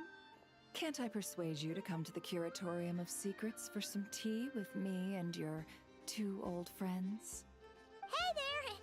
It sounded like you were discussing some pretty serious business, so Paimon didn't want to interrupt. I'm afraid I'll have to decline. That's a shame. Next time you're back in Mondstadt, pay a visit to the Angel's Share. At least there, I can offer you a genuine Dawn Winery vintage.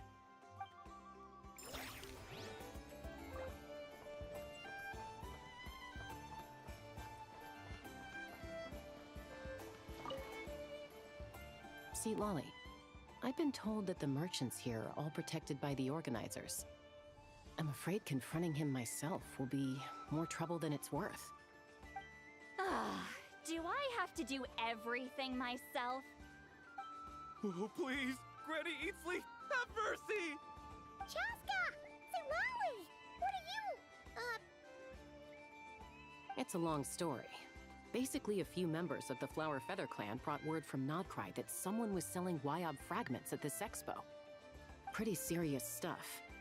So I brought Seat Lolly here to get to the bottom of it, and hopefully keep things under control. Oh. Okay, well, as it turns out, we've been tasked with mediating any disputes like this. Are you intending to try and stop me? Look, I'm not trying to be difficult, but you don't need me to tell you that our Wyob are not for sale. Wait a second.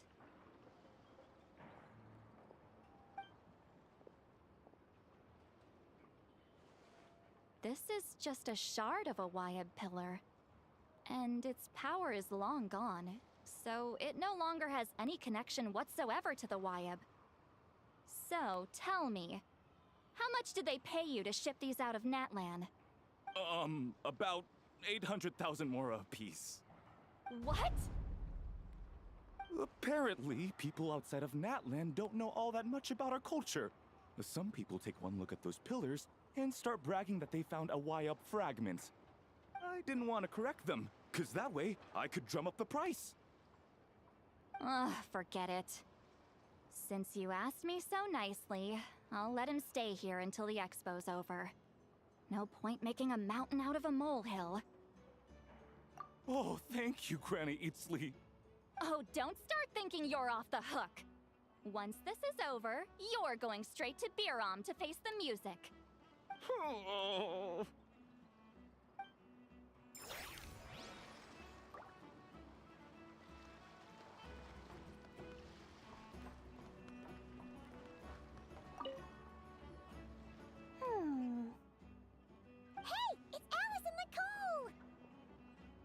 Why, hello, Traveler and Paimon.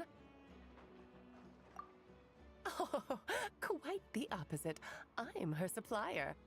Nicole came up with a delightful new pricing method recently, which I've asked dear Dory to try out. We're here today to see how it's all going. What sort of pricing method is that? Curious? Well, allow me to explain.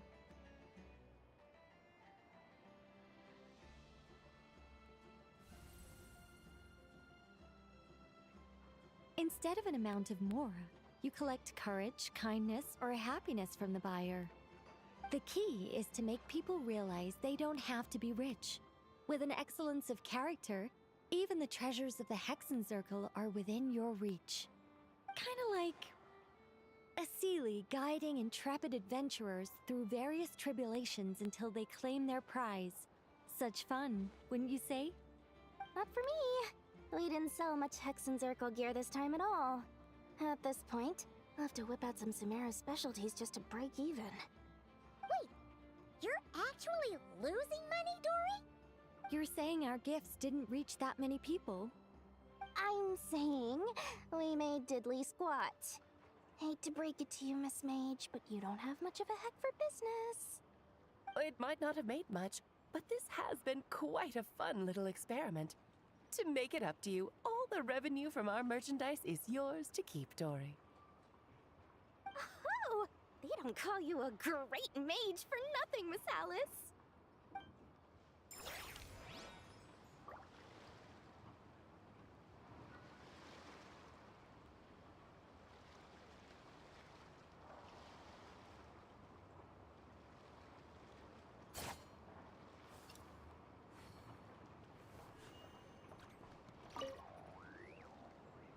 It's almost time for the expo to end. I'm asking for half a month's leave once we wrap this up. Finally got time to relax, huh, Jahoda? Yeah, thanks to you. Oh, things are pretty calm right now. Should be smooth sailing from here on out. Sorry, but I've got a problem over here. Same here. Jahoda, you just jinxed it. Someone made off with a batch of my goods using the goods first, pay later method. I thought the guild was the guarantor, but then I went to redeem my money and no dice. The same thing happened to me. Goods first, pay later. That convenience is for exhibitors only. It works because their goods stored in the warehouse can be used as collateral. The buyer did have guild supplied certification. In that case, he's one of you. Pick him out of the crowd and we're good to go. The person I talked to was a tall, thin young man, but I don't see him here. The one who bought from me was on the chubbier side. And nope, no sign of him either. Wait, so it wasn't the same person? Miss Jahoda, we need help! Ati went into town a while back and we haven't heard from him. What? Why would he do that?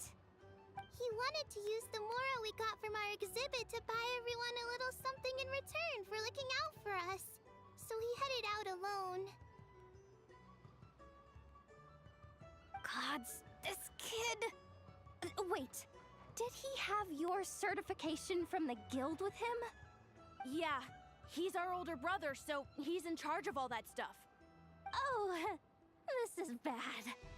Okay, let's not panic. What happened? Remember those people who targeted Ati a while back? I'm worried they kidnapped him and are using his certification to scam goods off the other exhibitors. Sorry. Oh, this isn't your fault. Should we rescue Ati first? But Nod-Krai's huge! Where would we even start? We could go for the goods first, but we're dealing with a group. If they split up, it'll be impossible to nab them. Oh, come on, Jahoda, come on! You promised Boss Nephew to uphold the guild's reputation, and you promised the kids you'd protect them. This is all falling apart. Looks like you're down to your last option, dumpster diver. Oh, right! The Clink Clank Crisis Control Switch! Clank Clank Crisis Control Switch activated. Awaiting orders. Awaiting orders. Awaiting orders. Whoa!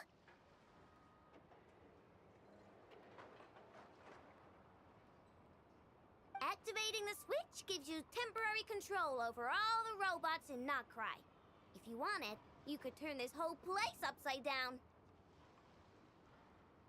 But it won't last long, so think about what you want to do first. In that case, let's get the stolen goods back first.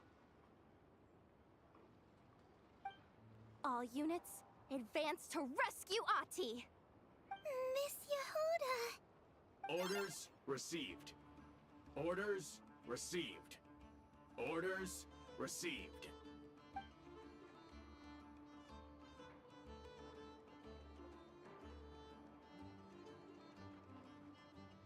Ahti! You're all right!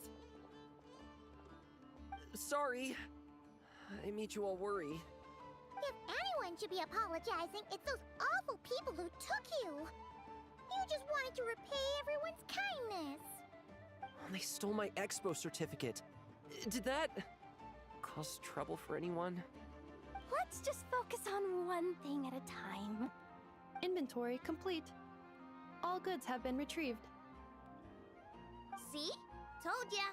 With the Clink Clank Crisis Control Switch, there's no problem in Nod-Krai you can't handle.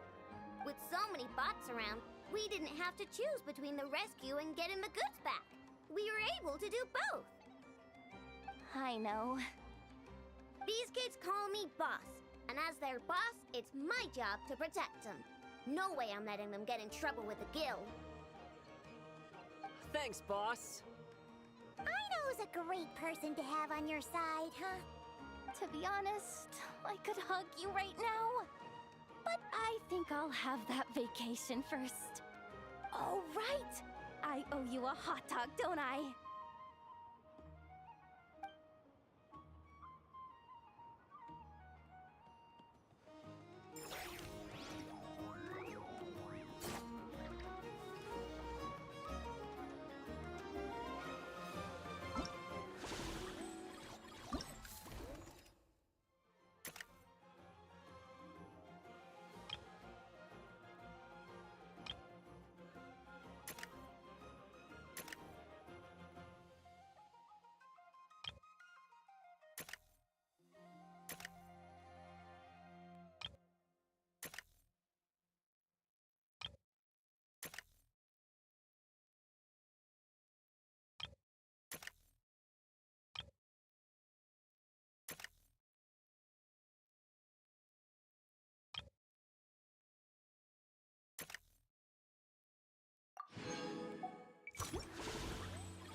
The match is about to begin.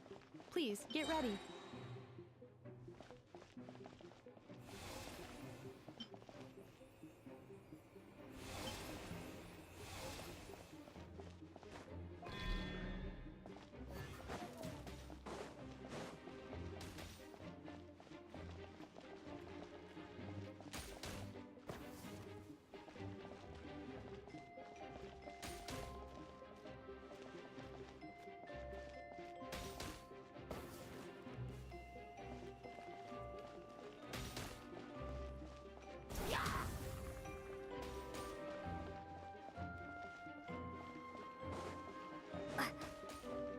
Two separate mechanical combinations, like placing a cake atop a steak.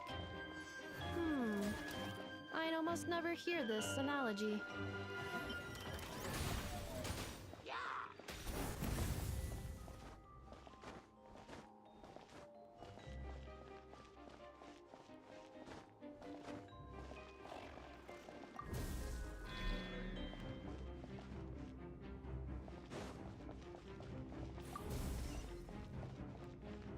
New attacking units have taken the field.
Traveler's defenses have been breached.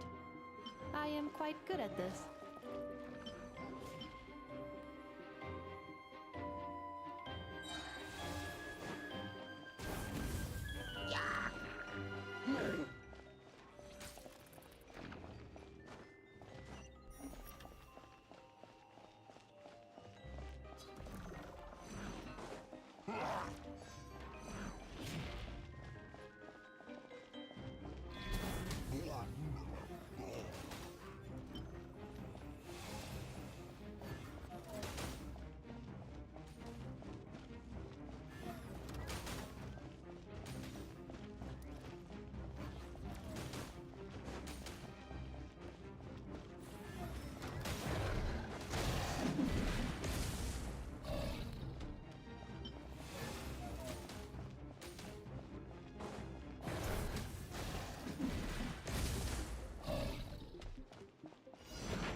Calculating efficiency of... This will be my final attack.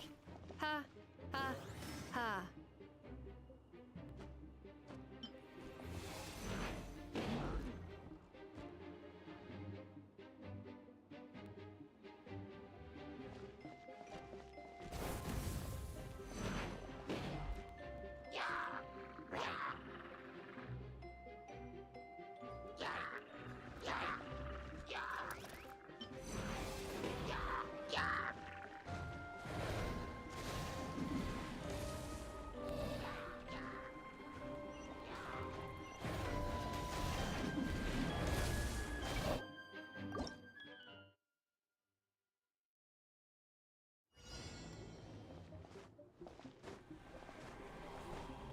The match is about to begin. Please, get ready.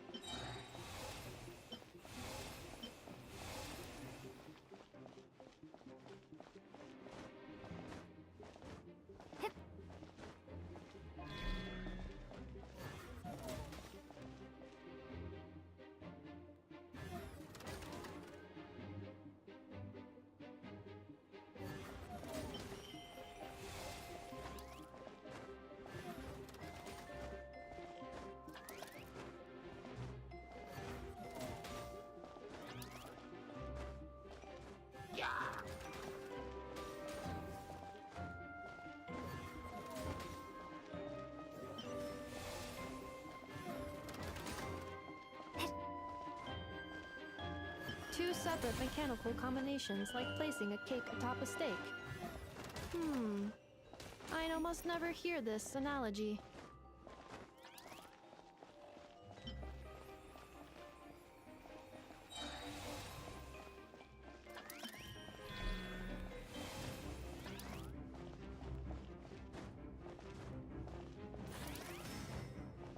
New attacking units have taken the field.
Calculating efficiency of command.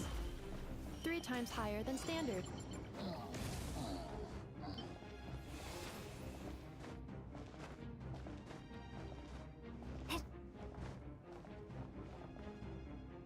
This will be my final attack. Ha, ha, ha.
I will be your opponent during training mode.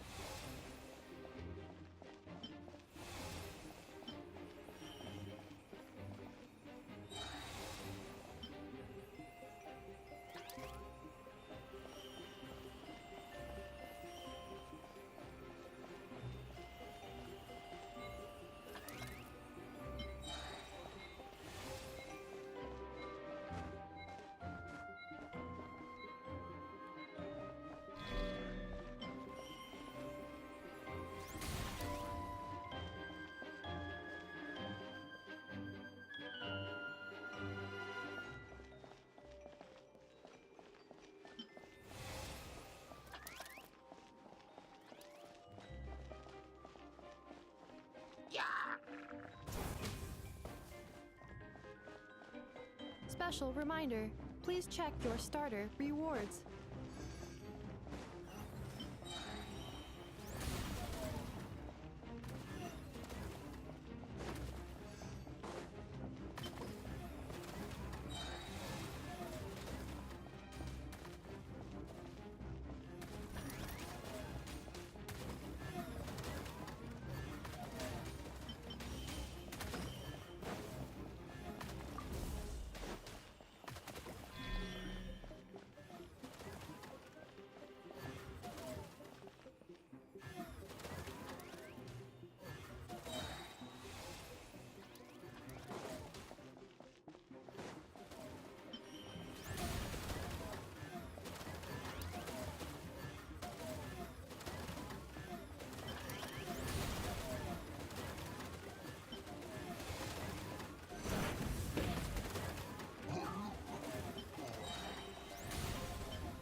The assault will continue. Please remain vigilant.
This will be my final attack.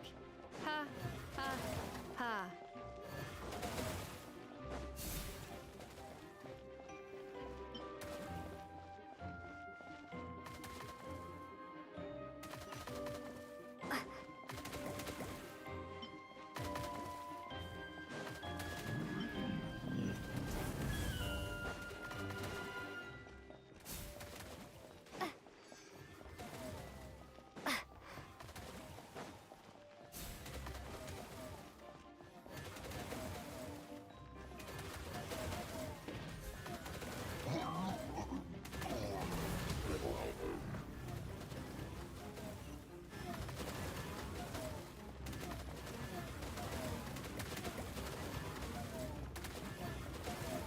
Traveler's defenses have been breached. I am quite good at this.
I will be your opponent during training mode.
has suggested making crumkake-shaped energy blocks for the defense bots.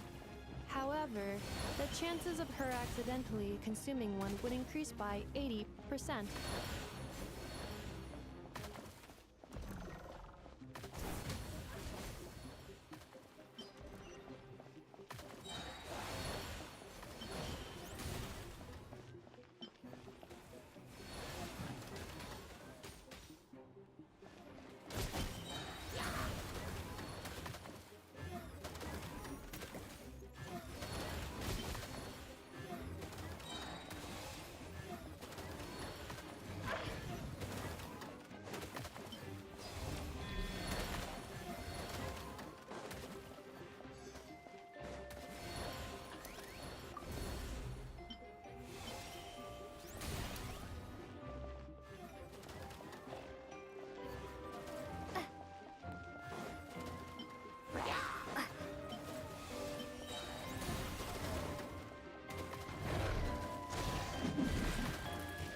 Combat data obtained. Exceeds expectations.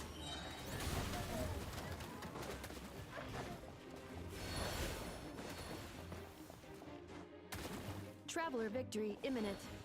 Greatly increasing value of malice parameter.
The match is about to begin.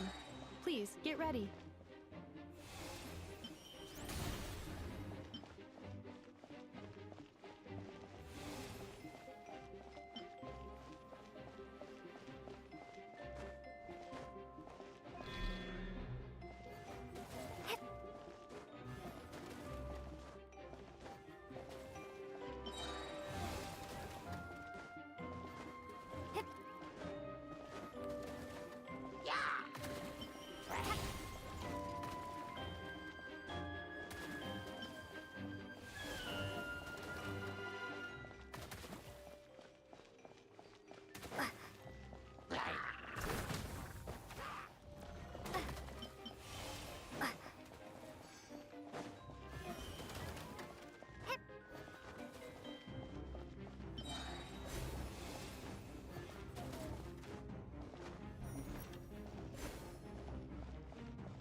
As long as I do not attack, I cannot be defeated.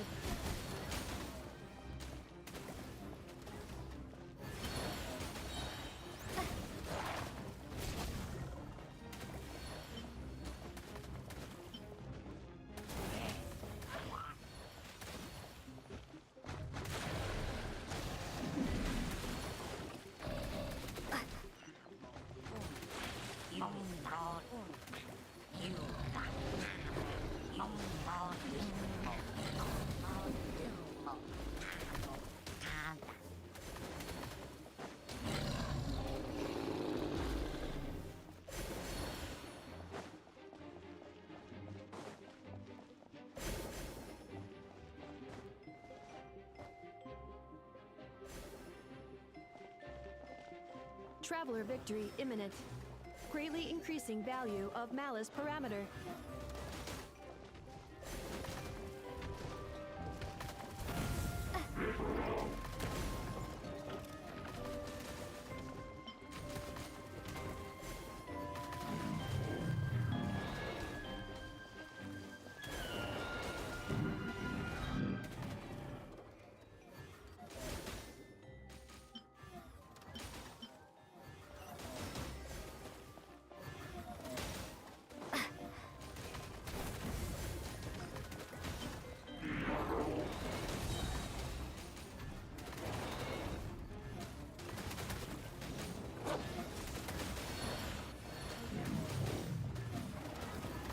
Traveler's defenses have been breached. I am quite good at this.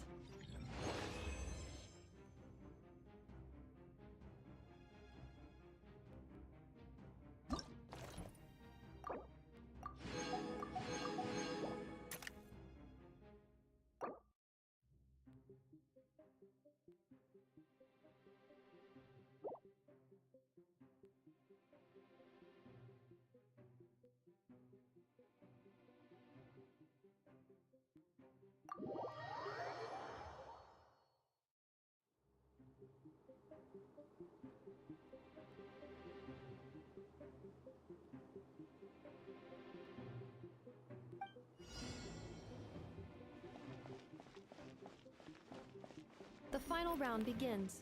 Time to go all out.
analysis module.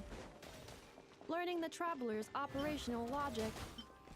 If successful, this will increase our efficiency by at least 179%.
The assault will continue. Please remain vigilant.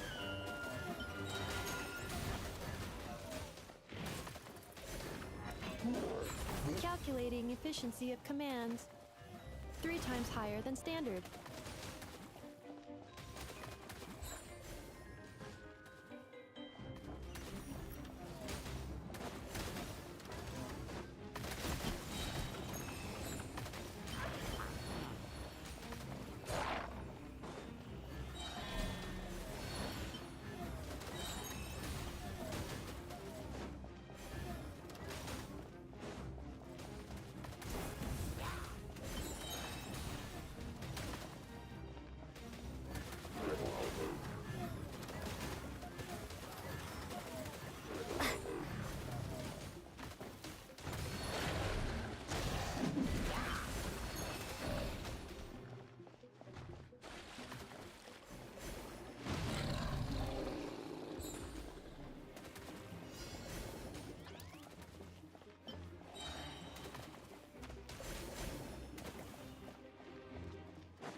This will be my final attack.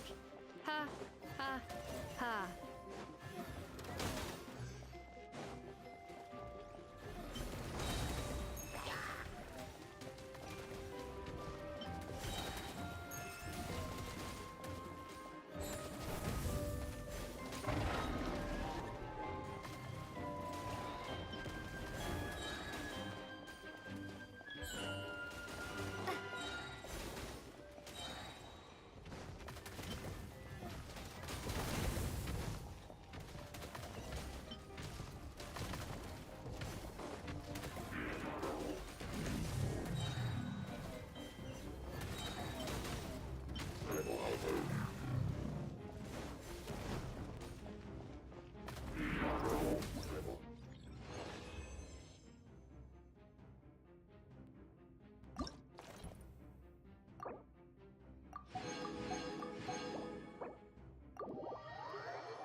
Miss Yelan from Liyue, and Miss Chevreuse from Fontaine. It's quite the honor. Forgive me for not greeting you sooner. So you knew we were coming all along? Anticipating your arrival is one thing. Getting you to come talk to me is another. And that's why you put the Traveler in charge of participant coordination. You knew we trusted her enough to tell her the truth about our plans. And you also knew that, out of respect for your arrangement, the first thing she would do is bring us here. How else could I have gotten us all to the negotiating table? Forgive me for not cluing you in, Traveler. I had a feeling things could get complicated, so caution was vital. Rest assured, you will still be compensated as promised. So, can someone explain what's going on here? Yes. Might as well get it out in the open, ladies. You two were going to exchange intel sooner or later, correct? No better time than the present.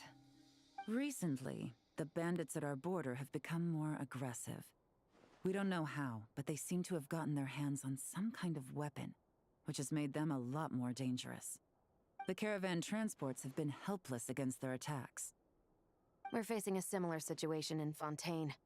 Conflicts between gangs have been escalating, with civilians getting caught in the crossfire.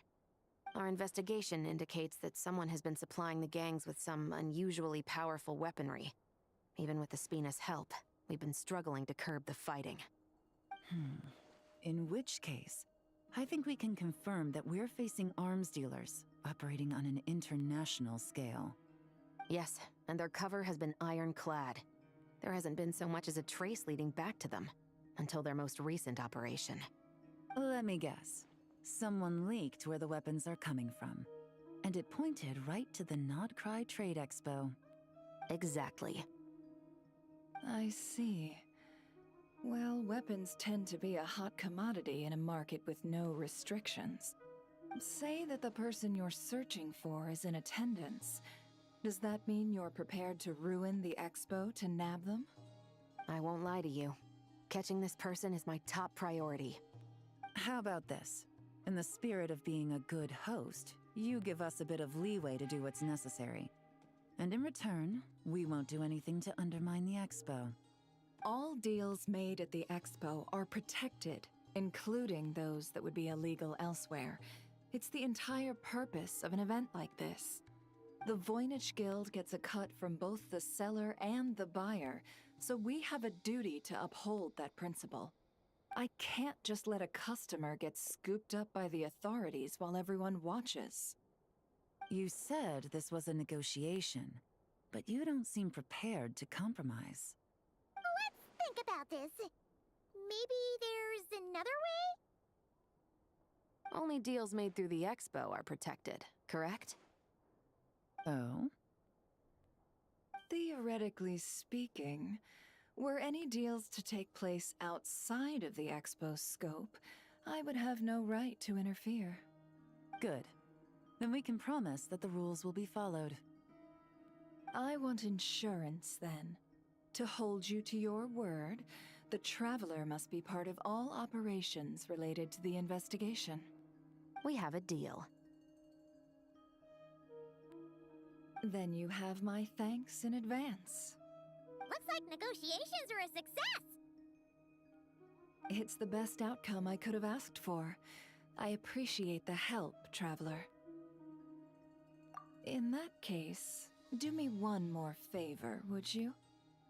When this is all over, I want to hear the real story behind everything that goes down.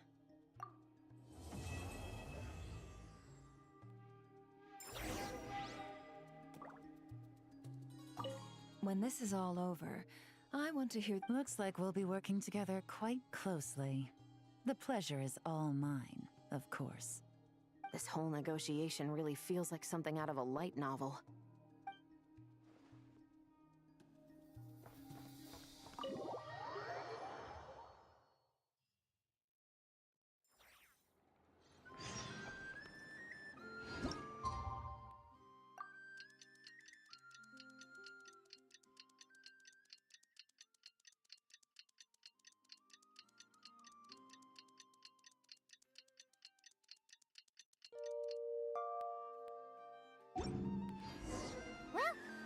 2 days.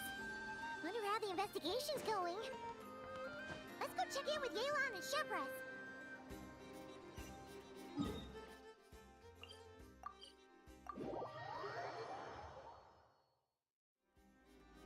The Adeptus arts are most miraculous, but unless one first...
Wow!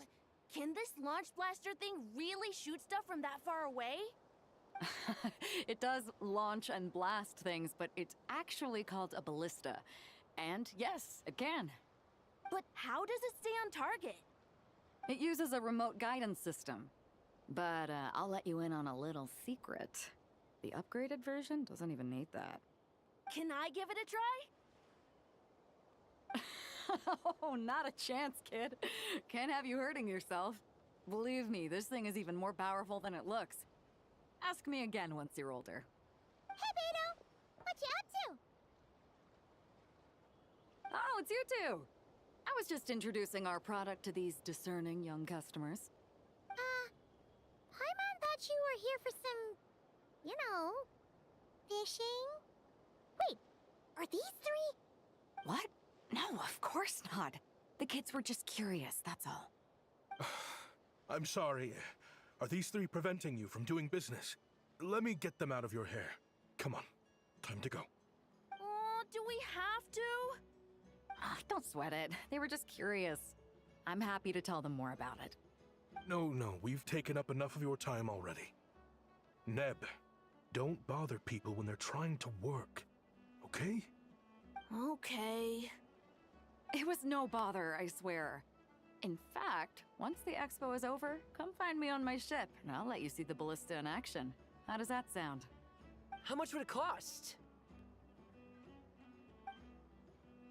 Not a single mora. Really? It's a promise then, miss.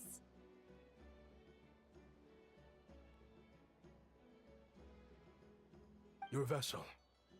It's a battleship, isn't it? Are you sure you should be bringing children on board? Why not? Whenever we're docked back in Liyue to pick up supplies, I always let the kids around the harbor come aboard to play, and boy do they love it. If a kid from Liyue can do it, why not a kid from Sumeru?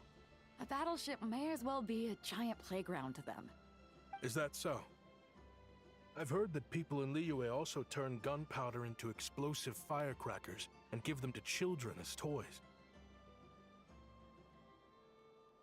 Perhaps only the kids back in your home country are lucky enough to look at a giant battleship and see a playground. If you're worried about safety, I can... No, I suppose I'm just envious. That's all. I'll be sure to bring them over if we get the chance. Seems like he really cares about those kids, huh? Anyway, what did you want to talk about? Oh, just wanted to ask how it's going with the top secret, fishing. Did you reel in the catch of the day yet? They're circling the hook just fine. Just waiting for a bite. Whoa! Where did you come from? Shh. Well, that just proves my point. Something like this would only see more use in Fontaine. Ah, except You never find something like this for sale there. Better jump on the chance now before it's too late. Excuse me? He's coming this way! Steady now.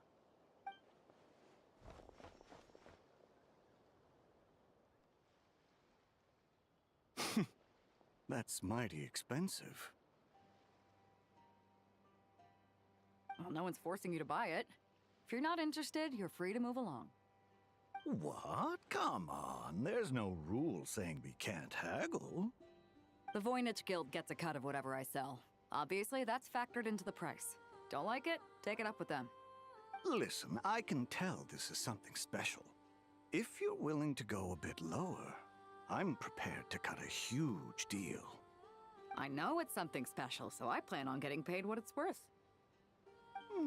Perhaps there's a way we can both get what we want then. What are you implying? Well, Nod-Krai is a big place. Surely this expo isn't the only place we can cut a deal. Oh? What would you say to working this out someplace else? Somewhere the guild can't get a cut? That means no guild protection either. What will I do if you run off without paying? Considering the giant sword you've got handy, if anyone's getting robbed, it'd be me, don't you think? Point is, we're both going out on a limb here. But the reward's worth the risk. Fine. Name a place. As a registered participant, though, I'm too close to the guild. If we don't want them catching on, I'll need to send a proxy. Smart thinking. Let's meet here, then.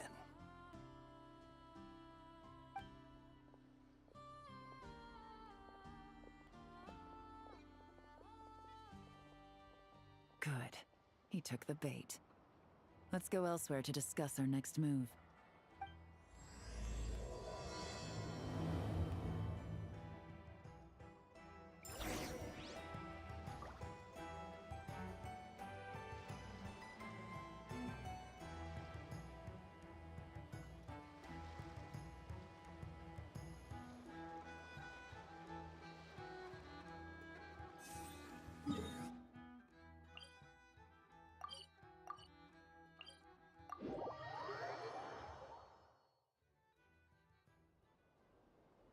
Captain Beto's hook was what got him in the end, huh? Oh, I didn't get a chance to show off how convincing I can be. This isn't tabletop troop, Navia. In real life, persuasion takes a lot more than a dice roll. I brought a product tailor-made for Fontaine because I thought the group's activities were limited to that area. Turns out, we're dealing with an international crime ring. So I suppose it makes sense that Captain Beto's bait was more enticing. It's a good thing we teamed up. We wouldn't have gotten far without your intel either. Gotta ask though, how did you know these guys would be so quick to abandon the expo? I read their file. Nothing's off the table for them when profit's on the line. When it comes down to it, they'd see the protection the expo provides as just more red tape. Something to work around rather than with. Just like the law. So, we meet up with this guy, catch him, and problem solved, right? No. The person we're meeting is just an underling sent to scout the situation. We're after the leader of the whole ring. And after observing the situation over the past 2 days, it's clear they have undercover agents waiting in the wings. If something happens to our point of contact, those agents will scatter to spread word of what happened, and whoever is behind this whole thing will know we're onto them. In that case... We have to get the jump on them all at once, and use them to get intel on our real target before he has a chance to react. Forgive me for pointing out the obvious, though. We have nowhere near enough personnel for that. If even one of the agents escapes, it's over. Let me guess. You'd rather follow this deal through to the end to lure out the real culprit? Nice idea, in theory. The problem is, in my experience, that person would never show their face for something like this. I can work around that. But only as long as the deal goes ahead. So, you're planning to trail the person picking up the goods. I suppose that could lead us to the big fish, but that would mean we have to actually hand over the weapon. Aren't you worried about putting something that dangerous in the hands of criminals? We can control how dangerous it is. But if we followed your plan, could we really guarantee that not a single agent would get away? You're telling me you really have a way to mitigate the threat of that weapon? You're telling me that you really have the wherewithal to carry out a large-scale search and seizure operation in Nod-Krai? Are they having a fight? They're both experts in this sort of thing. A lot of back and forth is to be expected. Don't worry. I think they're getting along great. A successful collaboration requires trust. And a willingness to make concessions. So how about this? I'll meet up with the underling as planned and stall him as long as possible. While I'm keeping him busy, you round up the rest of the agents. Sound like a plan? Yes, I appreciate the trust. And I promise you, not a single one will get away. See? Like 2 peas in a pod. Traveler, you should come with me to meet the buyer. After all, we promised Nefer you would be involved in all our operations. The Traveler is kind of a famous face around these parts, though. Then, you can serve as backup. Remain hidden, and on the off chance he tries anything, it'll be 2 against 1.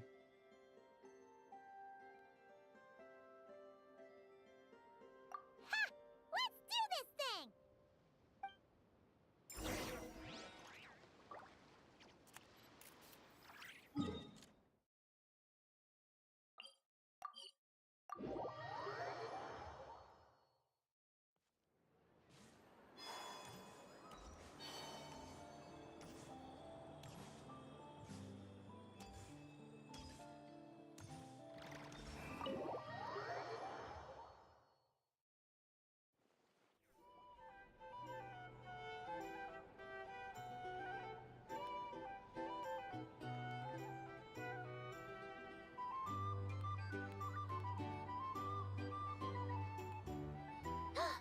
There he is!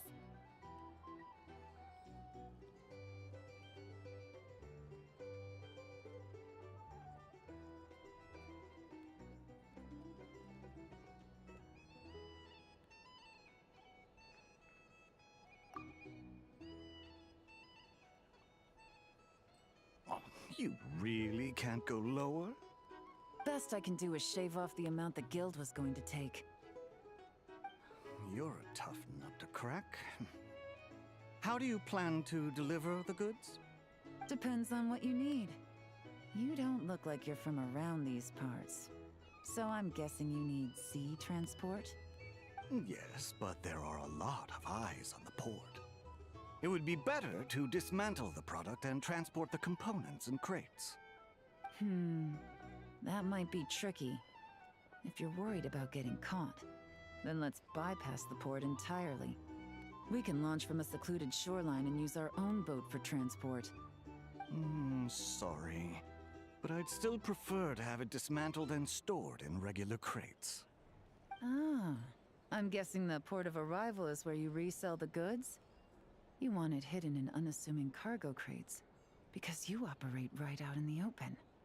Most of the weapons have come in through Yilong Wharf or Lumidus Harbor, so that seems to check out. What are you trying to say? Nothing. Just connecting some dots. I think we're done here.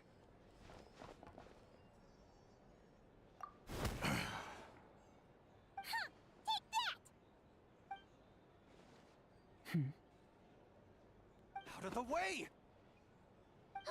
It's one of the undercover agents! He's making a break for it! The captain of the Special Patrol will take it from here.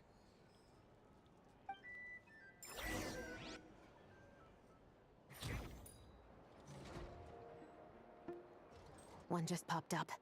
Looks like the one on the surface has been subdued. There are children around. I have to avoid bloodshed. Trying to escape? Allow me to show you the way!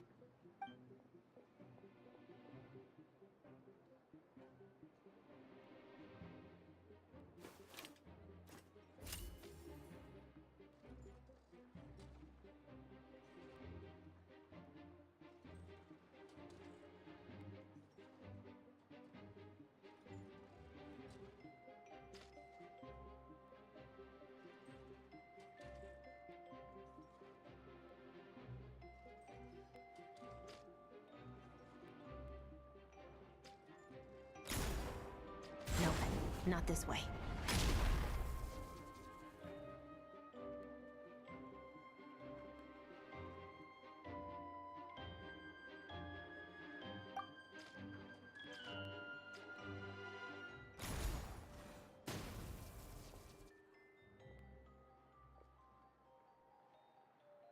Had enough? Then turn around!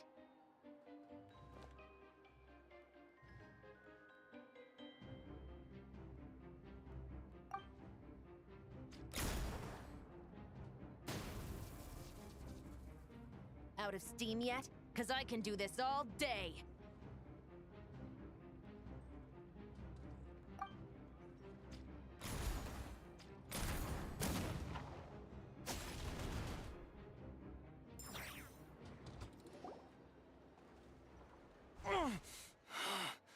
My leg!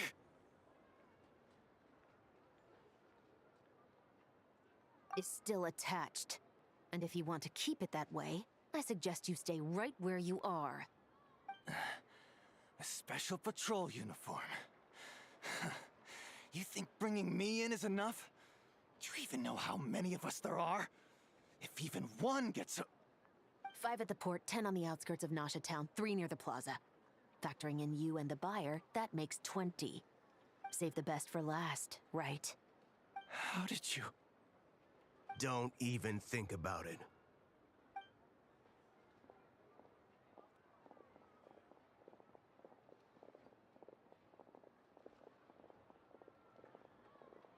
Well done, everyone. We appreciate the assist. The boss sends her thanks.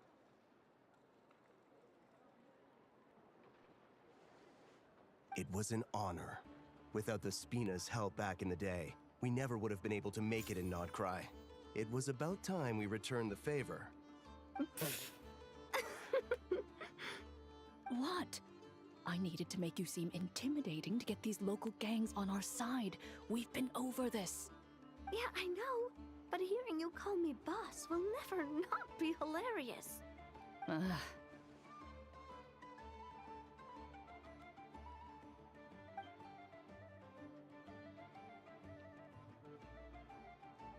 Wow!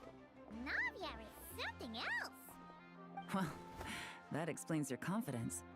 I had no idea the Spina di Rosula could mobilize these kinds of numbers outside of Fontaine. This Navia has quite a few tricks up her sleeve. No trade expo rules were broken either. Even if Nefer saw it all unfold herself, we still wouldn't need to explain a thing. Except for the guild's broken signboard, I would imagine. It was an unavoidable sacrifice. At any rate, I suppose the next step is to get these birds to sing. Should be an easy job.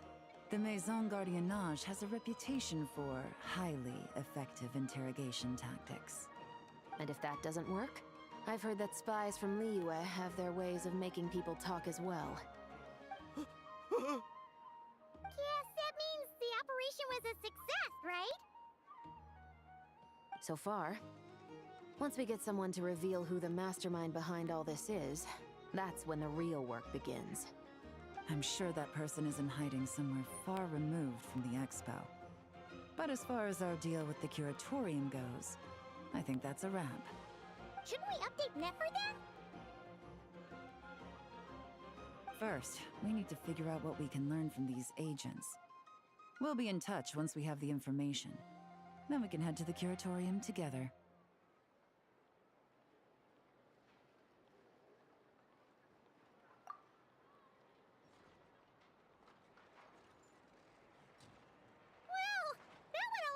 Than expected. Not a single one got away.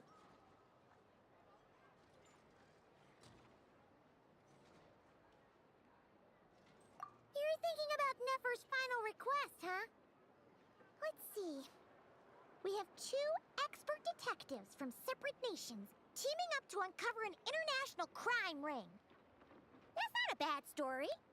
If you feel like it's missing something, maybe Yelan and Chevras will uncover something more interesting during their interrogation. Excuse me? Are you the Traveler? Jahoda needs you back at the expo venue as soon as possible. Oh no! Did something happen? I'm sorry, I don't know the details. All she said was that it's urgent. Now let's get a move on!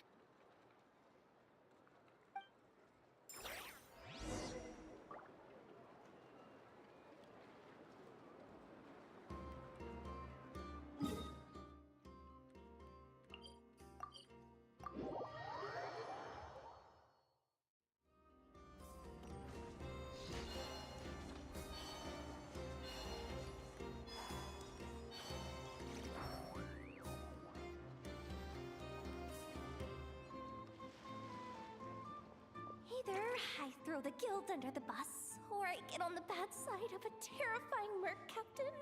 Oh, could this get any worse? Get it together, Jahoda. Focus on the hot dog you're gonna treat yourself to after today is over. One thing at a time. All right. You've got this. Let's try not to get too worked up, all right? Don't worry, we'll get to the bottom of this. I swear. What happened? You're here. Please, you've got to help me, Traveler. A theft at the expo is gonna ruin the guild's reputation. A theft? How did that happen? You're asking me. The guild has people keeping watch over the storage area for this exact reason. And it just had to happen to one of the scariest people here. Fatal? Wait, that means...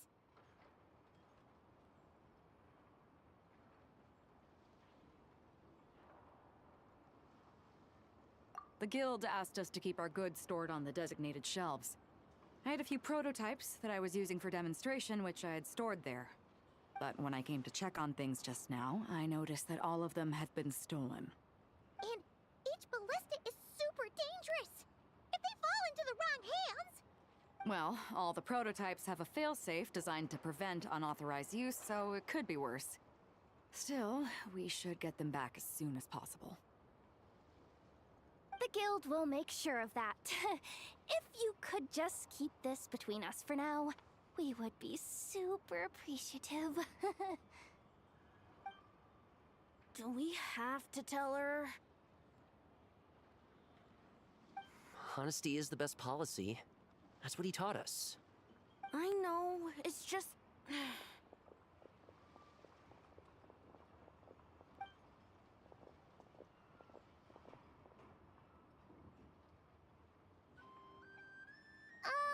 Miss Jahoda...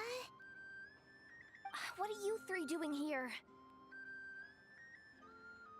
There's something you want to tell me, isn't there? Well, Neb's been obsessed with the ballistas ever since we got here. That's why Uncle Ashpapati told us to come see your booth. It seemed like he was interested in them too, because he even told us what parameters to ask about. Ever since this morning, we haven't been able to reach him. We wanted to ask Miss Jahoda for help, but then we heard about the ballistas being stolen. And? I don't think Uncle Ashpapati would do something like that, but... Ashpapati works for the guild. He has access to the storage warehouse, so he could get inside without the guards getting suspicious. Wait, so now it's an inside job? Oh, jeez! The guild is never gonna recover from this! He made those toys the kids were selling, right? They don't look like much on the outside, but I bet they're hiding some serious tech. If he's a tech guy, those fail-safes I mentioned might not have our backs after all. So, this just went from bad to worse. Uh-oh. Could be. I mean, let's put it this way. There aren't a whole lot of people that could manage to stay off Yelan's radar. Why don't you take these kids to the Curatorium and see what you can learn? I've got things covered here. Got it! Hold up. We can't hold these kids responsible, though. Right? No, of course not, but... how do we explain this? You want to look out for these kids, don't you? I promised I would. Besides, they're innocent in all this. Good, because I'm looking out for them too. That's why I want to find their uncle as soon as possible. No matter what he did or didn't do, it's worse for them if he's missing. Guess we're on the same page then. Take these kids to the Curatorium. I'll update Yelan and tell her to meet you there. Will do!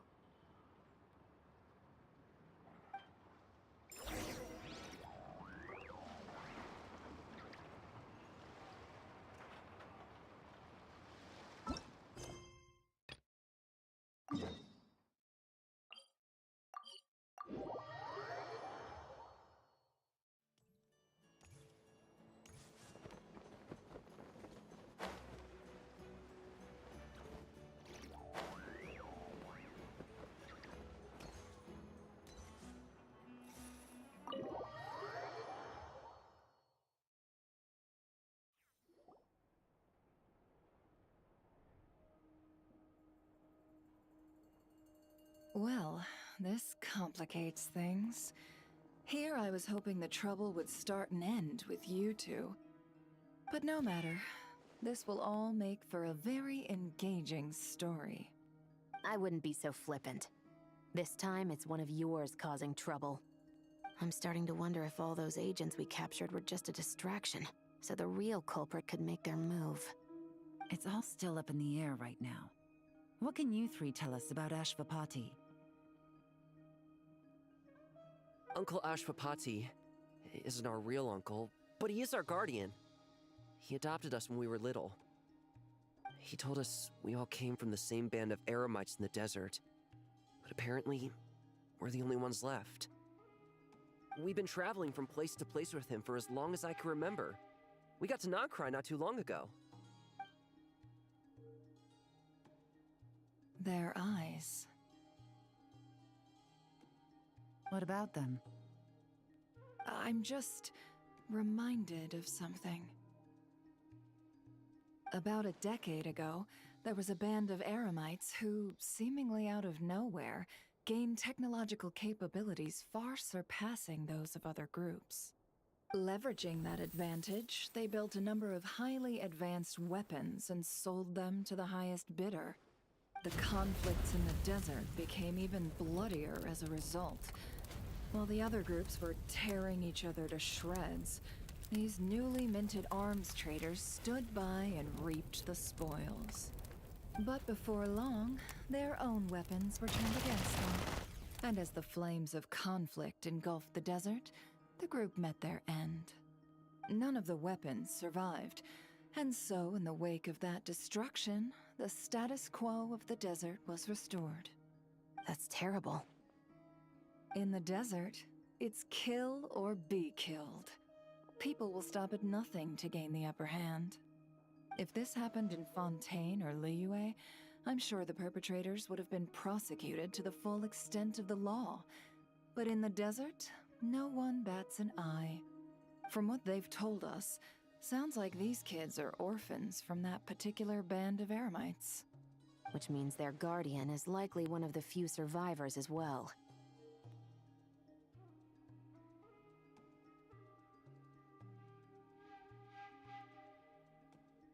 Sounds like it. No! Uncle Ashvapati would never do something like that! No matter what happened back then, I know one thing for sure. Uncle Ashvapati hates weapons. Sure, he's good at building things, but all he does is make toys for us to play with. He can't be the kind of person you're making him out to be. Or... I'm sorry. All we can do is act upon the facts. So, what's our next move? From our interrogations, we've learned that in 2 days, the person behind all this has a meeting planned to collect the goods. If all goes well, we can head to the pickup point and ambush them. But if Ashvapati is part of this and the leader learns what happened, there's no chance he risks himself for his agents. So, that meeting might as well be moot. Then let's focus our efforts on Ashvapati for now. If we find him, he might just lead us to our culprit. If he stole the prototypes, there's bound to be a trail. I'm confident I can track him down. I just need some time. What can I do to help? I work best in the shadows. The more people involved, the harder it is to operate.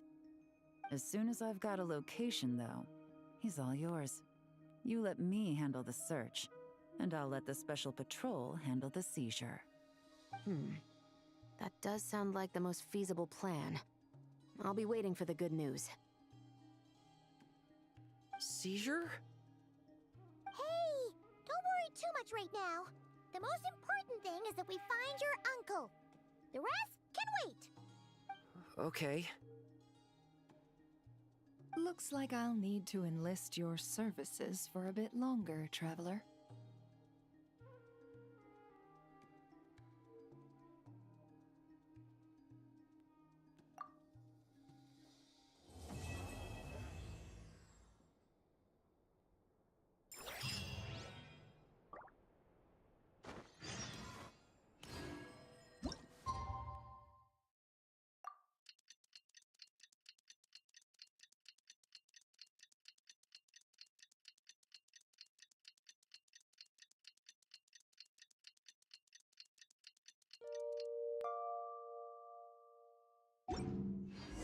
We just got word from Yelan. Looks like she managed to track down Ashvapati. Come on! Let's go meet up with the others!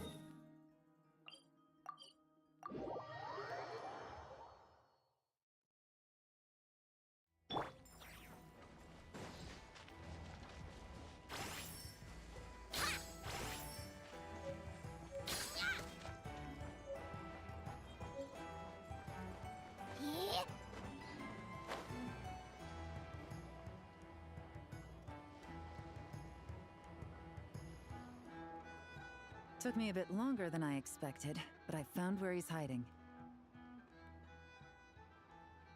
Let me just be sure of one thing.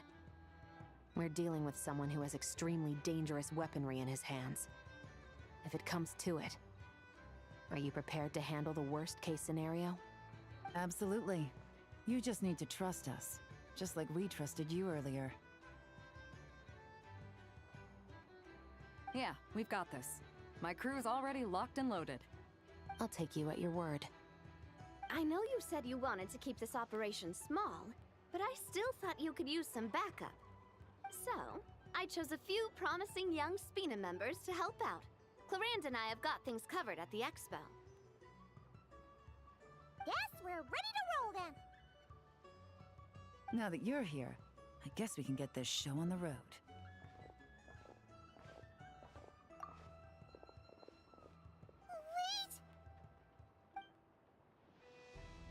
I'm sorry, you can't come with us.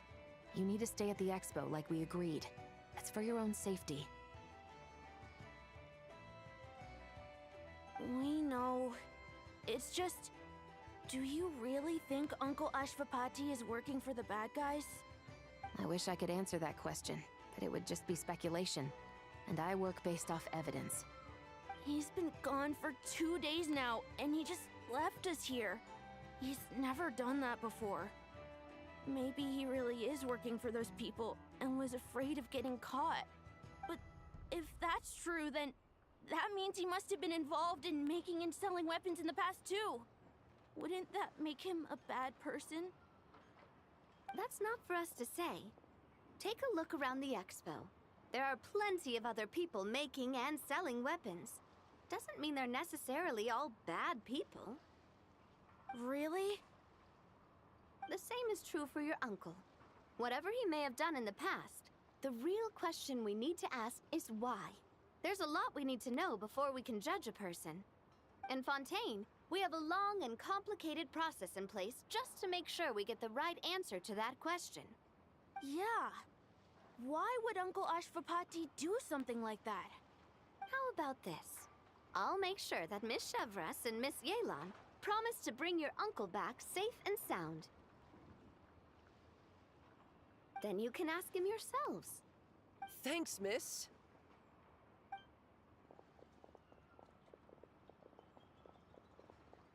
This situation is complicated and unpredictable. Isn't it a bit early to be making those kinds of promises? It's all right. We're prepared for whatever we might face. Regardless, it's a promise we have to keep. After all, when the children get their answer, it will shape their understanding of what justice means. Then, let's all do our part to make sure this ends as well as it possibly can.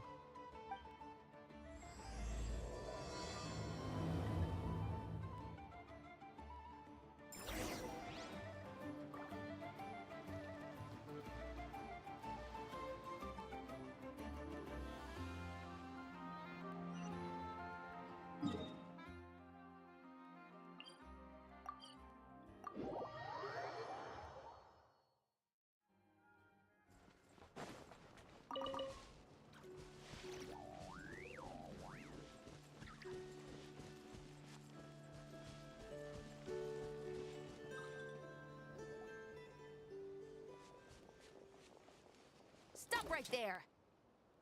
Where is he? We missed him. Looks like he left behind plenty of evidence, though. Search the area. Let's see if we can find a lead.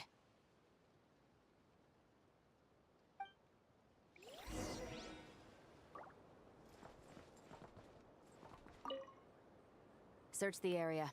Let's see if we can... Strange. Did he lead us here on purpose?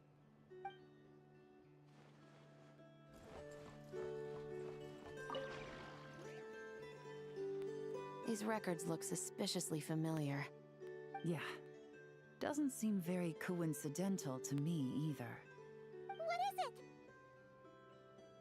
Remember when I said this group's cover was ironclad? They were always careful never to leave a trail leading back to them. The one time they slipped up, it broke the case wide open. We found a cargo manifest left behind at the scene. That's the clue that led us to Nod-Krai. It was a similar story on our end.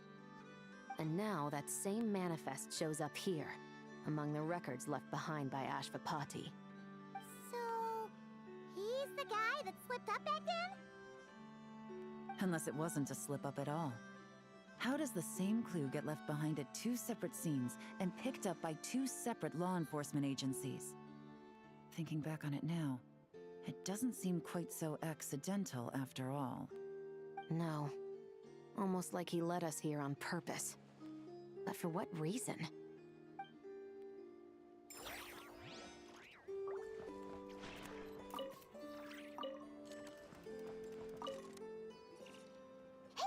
There's a letter here! Look at how it's positioned. It was begging to be found. I think it might be for us. You think he knew we would come here? If he did, he's a more impressive opponent than I anticipated. Let's keep going. We can read it together when we debrief.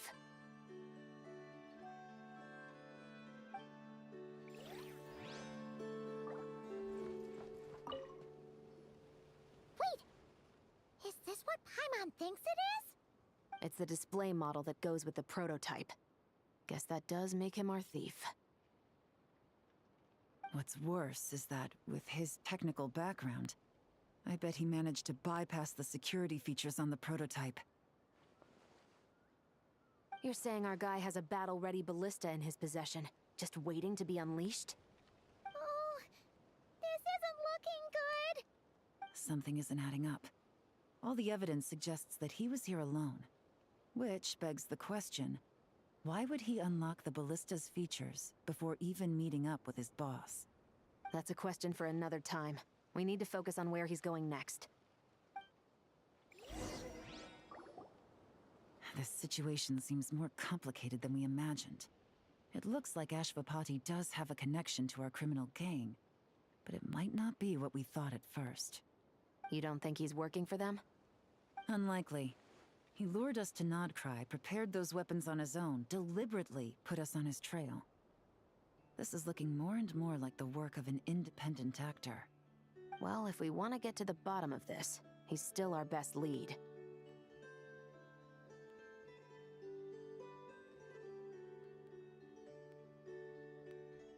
That would seem to be our last remaining clue. Let's do it.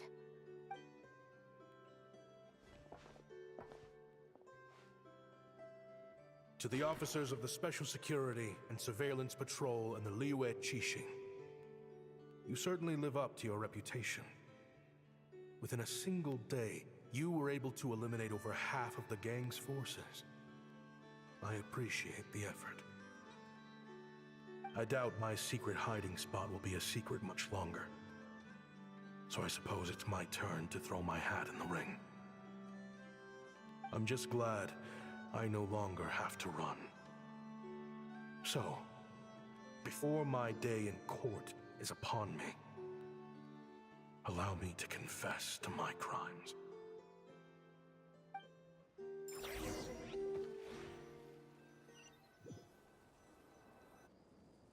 It all started with a Kshatriya researcher, expelled from the academia for violating a taboo. He had dedicated his life to the pursuit of knowledge. But when he found himself in the desert, it wasn't even worth a pail of water to quench his thirst.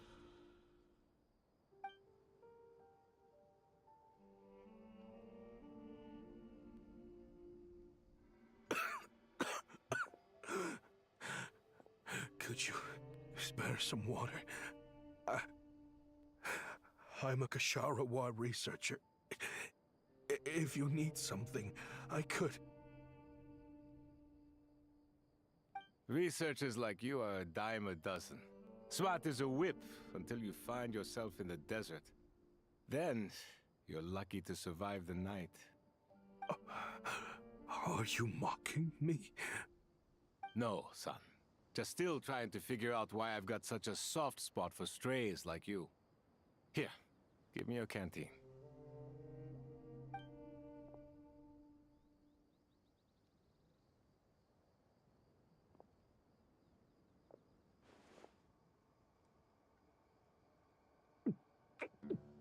You got somewhere to go? Not really. Thanks to this water, though. At least I can rule out the bottom of a vulture's stomach. Now you're talking like desert folk. You could always join my band of misfits. What would I do? Gather food, guard our water source, just like everyone else I've taken in. Of course, if you have something you're good at, you're welcome to show it off. Every little bit helps. All I know is weapons. Weapons? Yeah. I love studying them. Big and powerful ones, small and deadly ones, old ones, new ones. I believe the essence of Kshatriya research is embodied in weaponry, and the pursuit of this kind of technology is what pushes the world forward. My lifelong goal has always been to become a foremost expert on all kinds of weapons, so I can invent even more advanced ones. So I might have borrowed a few sensitive techs without permission, but you see the vision, right? The higher-ups in the academia just didn't understand. The academia could have 1,001 reasons for exiling you out here, and it still wouldn't matter to me, son. All I care about is what this specialty of yours can do for us. I can help upgrade your weaponry. That should come in handy in a dangerous place like the desert, surely. True, weapons are essential to life here in the desert. Most folks get them when merchants happen to pass through. But when it comes to protecting the people here, this scimitar in my hand is more than enough. The kind of weapons you're talking about are overkill for a place like this. Overkill? Really? Our group is lucky. Our ancestors learned how to protect the oasis from the sandstorms to prevent it from drying up. Plus, we're pretty far off the beaten path. Helps us avoid conflict with other bands of Eremites.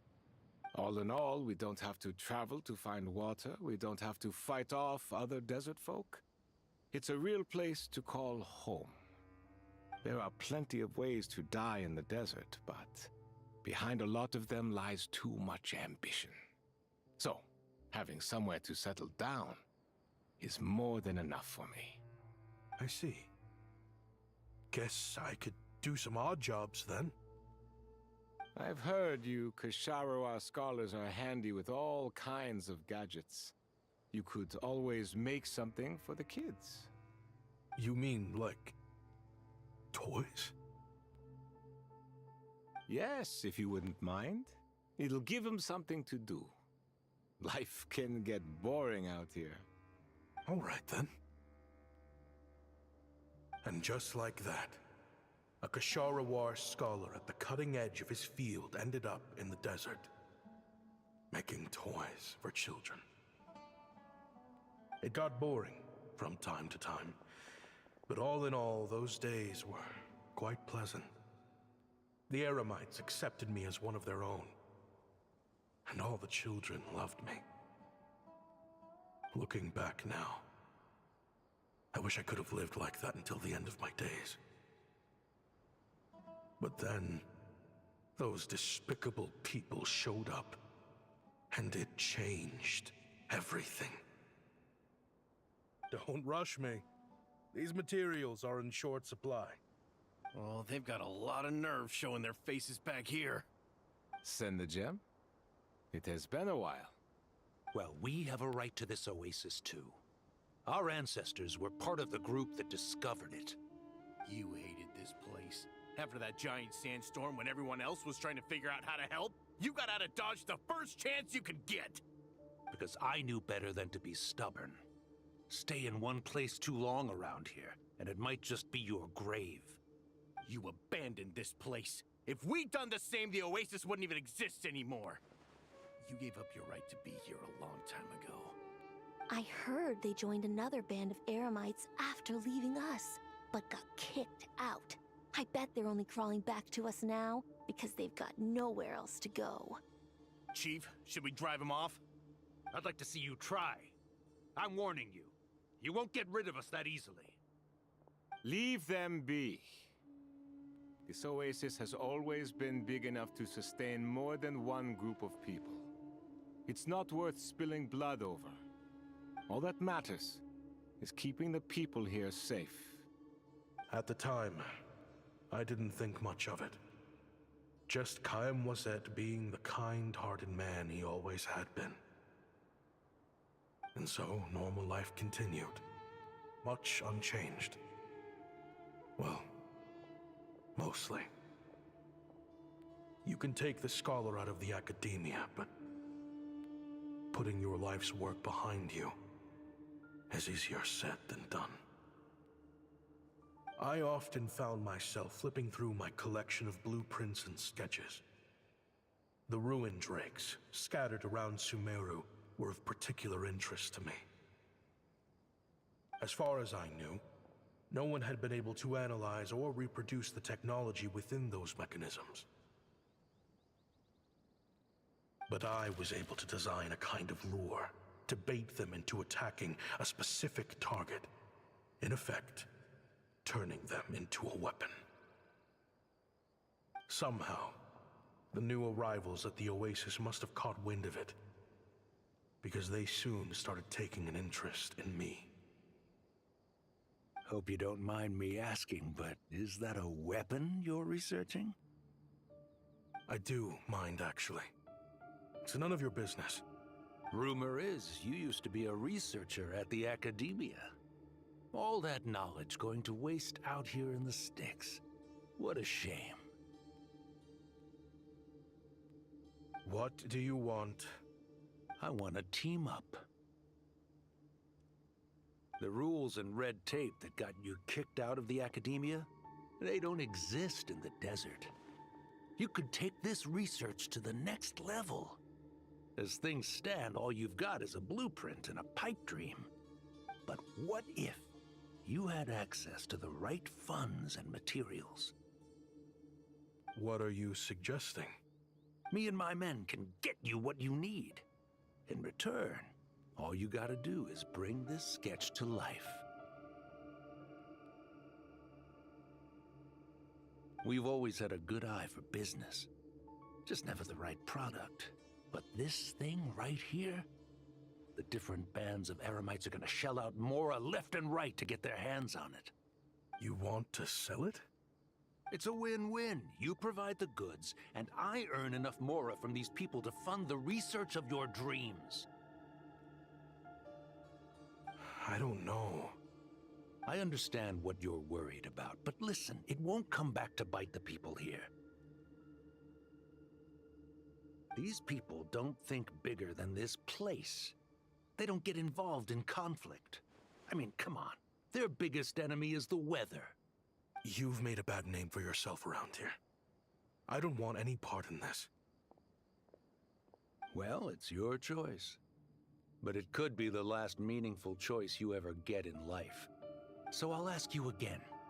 Do you want to finally develop the weapons you've been dreaming of and realize your academic ambitions? Or do you want to stay here building toys for kids? How I wish I'd made the right choice back then. Yeah, we increased our prices. What about it? You gonna back out? So, you're really as money hungry as they all say, huh? Cash is king. That's just business. Fine. I'm done.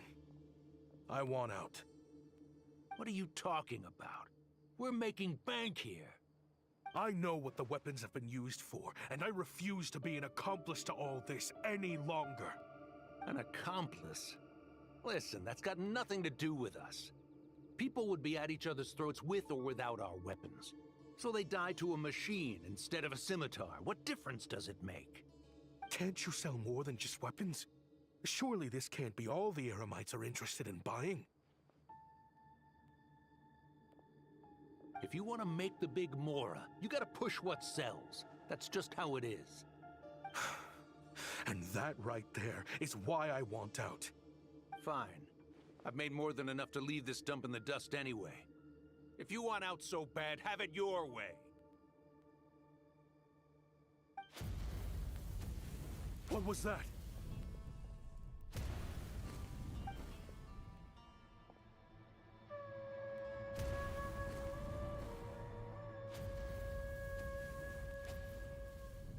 No.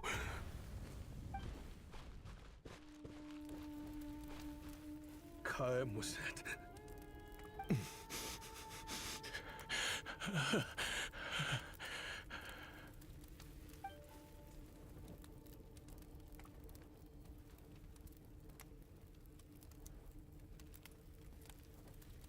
How did this happen? You won't find a tribe in this desert without enemies. People have tried to steal water from this oasis in the past, but Kaem was that drove them off. Guess his enemies have been holding a grudge this whole time. You sold weapons to his enemies. But he took you in when you had nowhere to turn. You owe him your life. Why would you do this? It was the perfect excuse to drive up the price, that's why.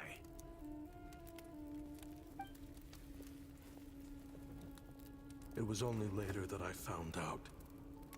This wasn't the first time Senegem and his men had turned around and stabbed their allies in the back. Let's just say, there was a good reason they had nowhere else to turn back then. I didn't chase after them, or try to hold them accountable. In that moment, all I could think about was saving as many people as I could, in a desperate attempt to atone for my sins. But once the weapons I designed were turned against us, the fate of this place was sealed. Even I could do nothing to prevent it. In the end, despite all the burning tents I rushed into, I was only able to save 3 children. And now, you know the full account of my crimes.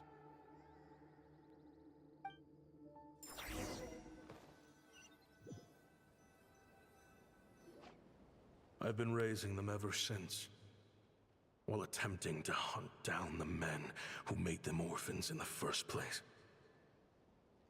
This confession is for the kids to read, too. So,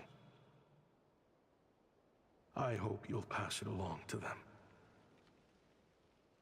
They deserve to know the full truth of what happened. I know I'm in no position to make requests, but please, help them find loving parents to take them in. Above all else, they deserve a true family. Back then, I failed to see this through to the end. But I won't make that mistake again. Jeez, if this is true... He's after the same target as us.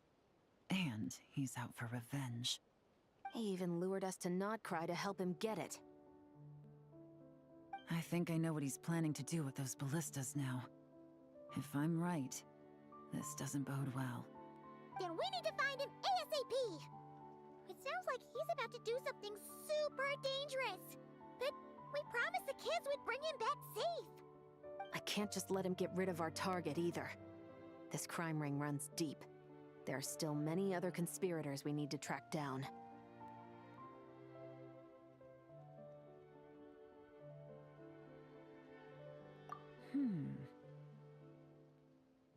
Oh? You got something? He knew we'd be out of the picture investigating this place. I think he decided to spring the trap that we set up.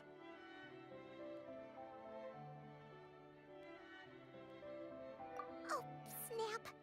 He's not working for them. So our original plan could have worked all along.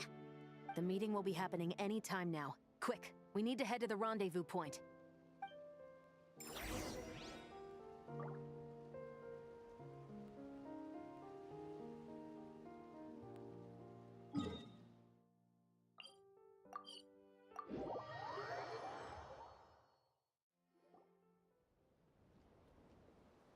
Ashvapati. It's been a while, Senegem. Over a decade, at least. How did you find this place?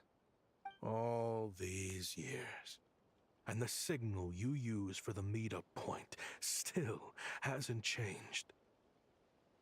All I had to do was pose as your point of contact. And fish a time and date out of that scout you sent. Useless bunch of idiots. Just wait until my backup gets here. Oh, I think that might take a while. The Fontaine and Liyue authorities have your men locked down tight. Every last one. No. There's no way the cops could have known we'd be here. Unless, of course, someone deliberately left a trail of clues, leading them straight to the expo. That would be a different story, now wouldn't it? If they hadn't taken your agents out of the equation, I doubt I would have been able to lure you here. So now what? You gonna turn me in, too? No. The authorities can have your men. But you're mine. Is that for Tui Tech? Looks like your skills are as good as ever.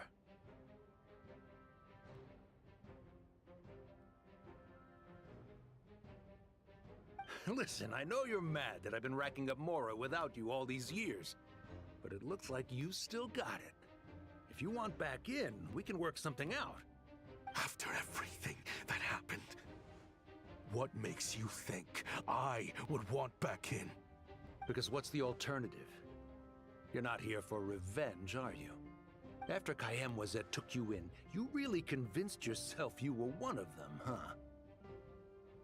What you should have learned is that banking on loyalty and belonging is a losing hand. Better to cash out before you're in the hole. In the desert, my people live by one rule and one rule alone. The last laugh doesn't go to the righteous. It belongs to the one who knows how to cut their losses. Just look at me. When there's mora to be earned in the desert, I'm a desert folk. When the opportunities in Fontaine are sweeter, I'm a Fontanian. You think everyone is as much of a lowlife as you? A lowlife? There's nothing Mora can't buy, Ashvapati. That includes prestige. You're talking to a renowned Fontanian philanthropist who lives in the Vasari Passage and spends his days going from one grand banquet to the next. Nobody who counts would dare call me a lowlife. Are you done? Clearly there's no reasoning with you. Fine, have it your way. But if you want me dead so bad, why'd you come to face me alone? That wasn't the wisest decision now, was it? Oh, don't you worry. I brought plenty of firepower with me. You could have brought a whole army for all I care. These weapons will bury every last one of you!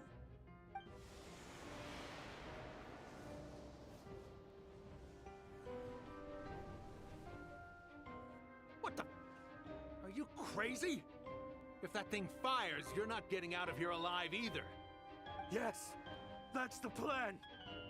It's high time both of us paid the price for our sins! He's lost his mind. Get him!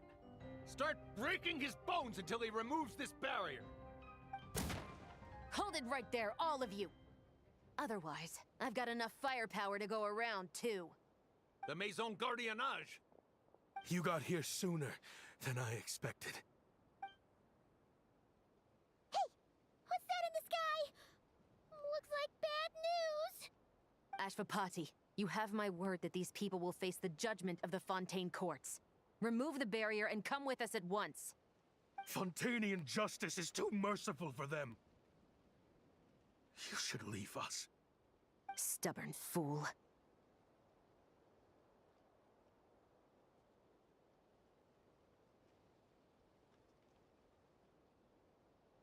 I don't deserve them. I have to atone for the things I've done. What is it you feel you need to atone for? Weapons research? You're from Liyue, right? Your ancestors were the first people to master the recipe for gunpowder. And yet, they turned it into fireworks and firecrackers that even children could play with. Surely, it's choices like that which make Liyue what it is today. I hear that it's a very peaceful place to live for the most part. But me? I chose to use my research skills to create weapons of war that brought death to countless people and destroyed the only home those kids had. That's why I have to atone.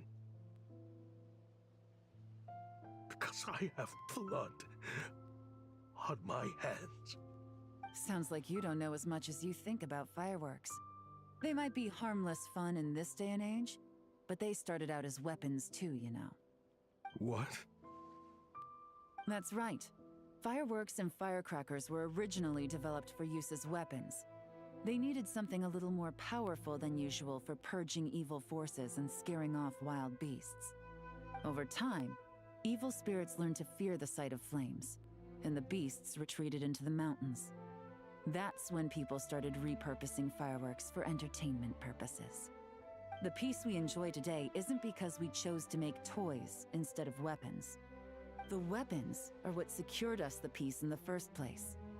Only then did we have the luxury of choosing to turn them into toys instead. It's people, not weapons, that commit acts of evil. And when people are as bent on destruction as the evil forces and beasts faced by our forebears, whatever tools they have at their disposal end up as weapons. Time is running out. Please. Leave while you still can. Relax. Now that we have these guys in custody, I think we can find a way of repurposing these ballistas for the children's amusement.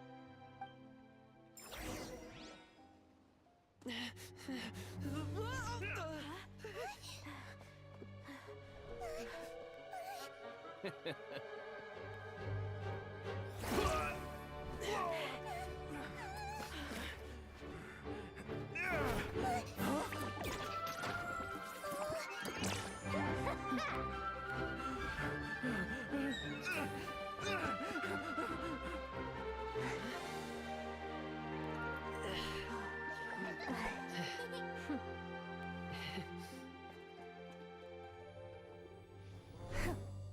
knew they were looking for trouble, but they messed with the wrong manager.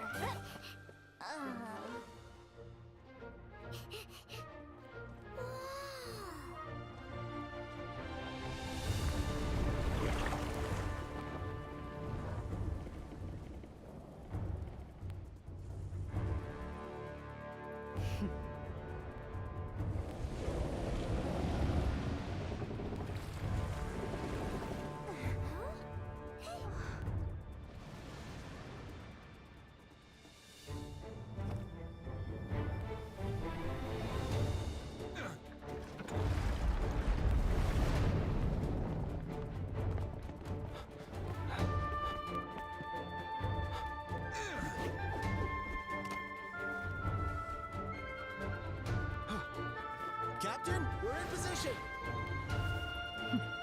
Prepare to intersect! On my signal!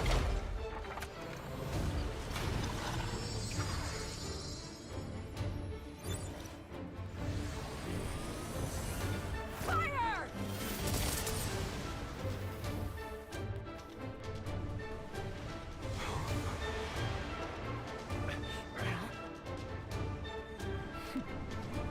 But how?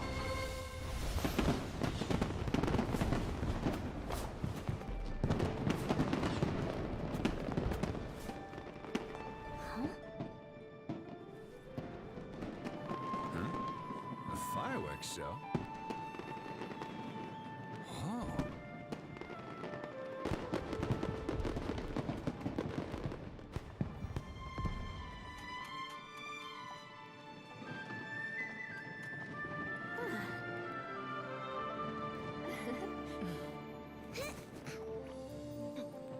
Recording mode on. Has this always been part of the show?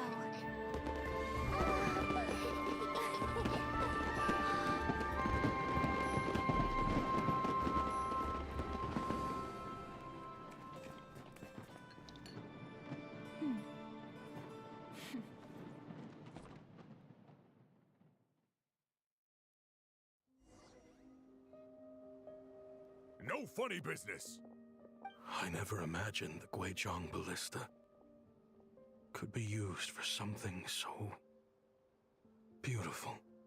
If you'll agree to come with us and answer some questions, it would be a big help to our investigation.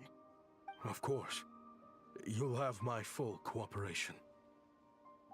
I know I'm guilty.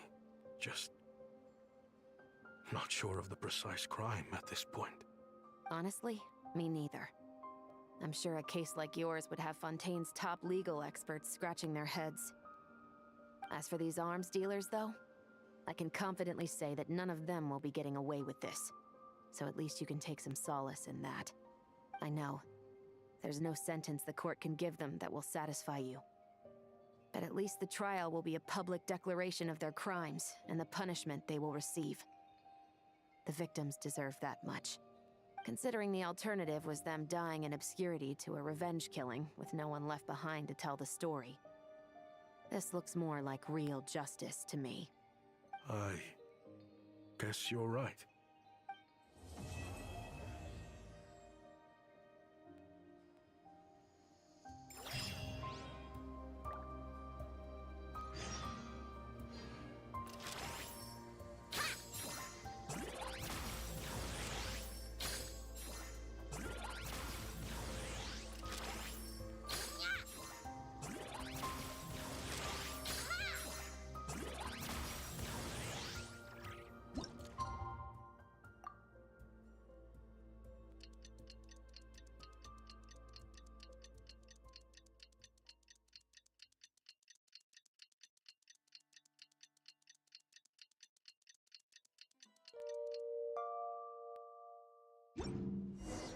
What do you think they did with Ashpapati in the end?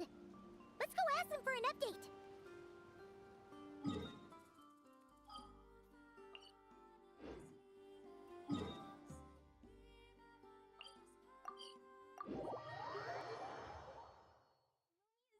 Too cute!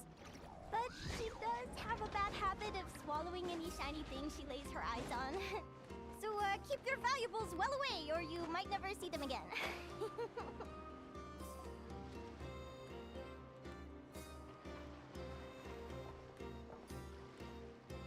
Great! Everyone's in one place! Now that we are on the other side of this incident, I suggest we put any remaining questions to rest here and now. The Voynich Guild won't be responsible for any disputes remaining after this meeting. Understood. Well, there's been no serious harm to me or any of my compatriots. And with the arms dealing operation closed down, I've achieved my strategic objective. I'm happy to let the Fontaine authorities process the culprits from here on. I appreciate your flexibility. I'll need all of them in my custody to proceed with the case files. As for you...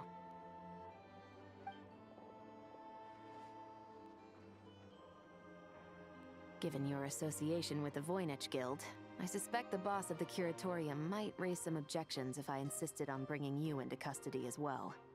Then what do you propose, Miss Chevreuse? While pursuing one of the suspects in this case, it was unfortunately necessary for me to destroy a certain signboard in Nasha Town. Is that an official confession, officer?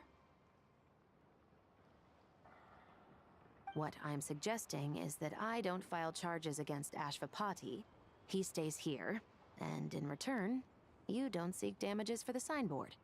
Sound fair? Deal. Huh. That went surprisingly smoothly. Paimon figured it was gonna be a whole ordeal. Uncle Ashvapati, we... They told us the whole story. Everything you've done. Even so, we still want you as our uncle. But If you'd been less trusting of the promises these men made to you back then, and left some weapons for your own people to defend themselves with, maybe things would have turned out differently. The way I see it, your crime wasn't the weapons research itself. It was failing to use that knowledge sensibly, to protect the ones you cared about. Yeah. You're absolutely right. Well then, what are you waiting for? The chance to atone for real is staring you right in the face. Children, from now on, I will protect you with my life.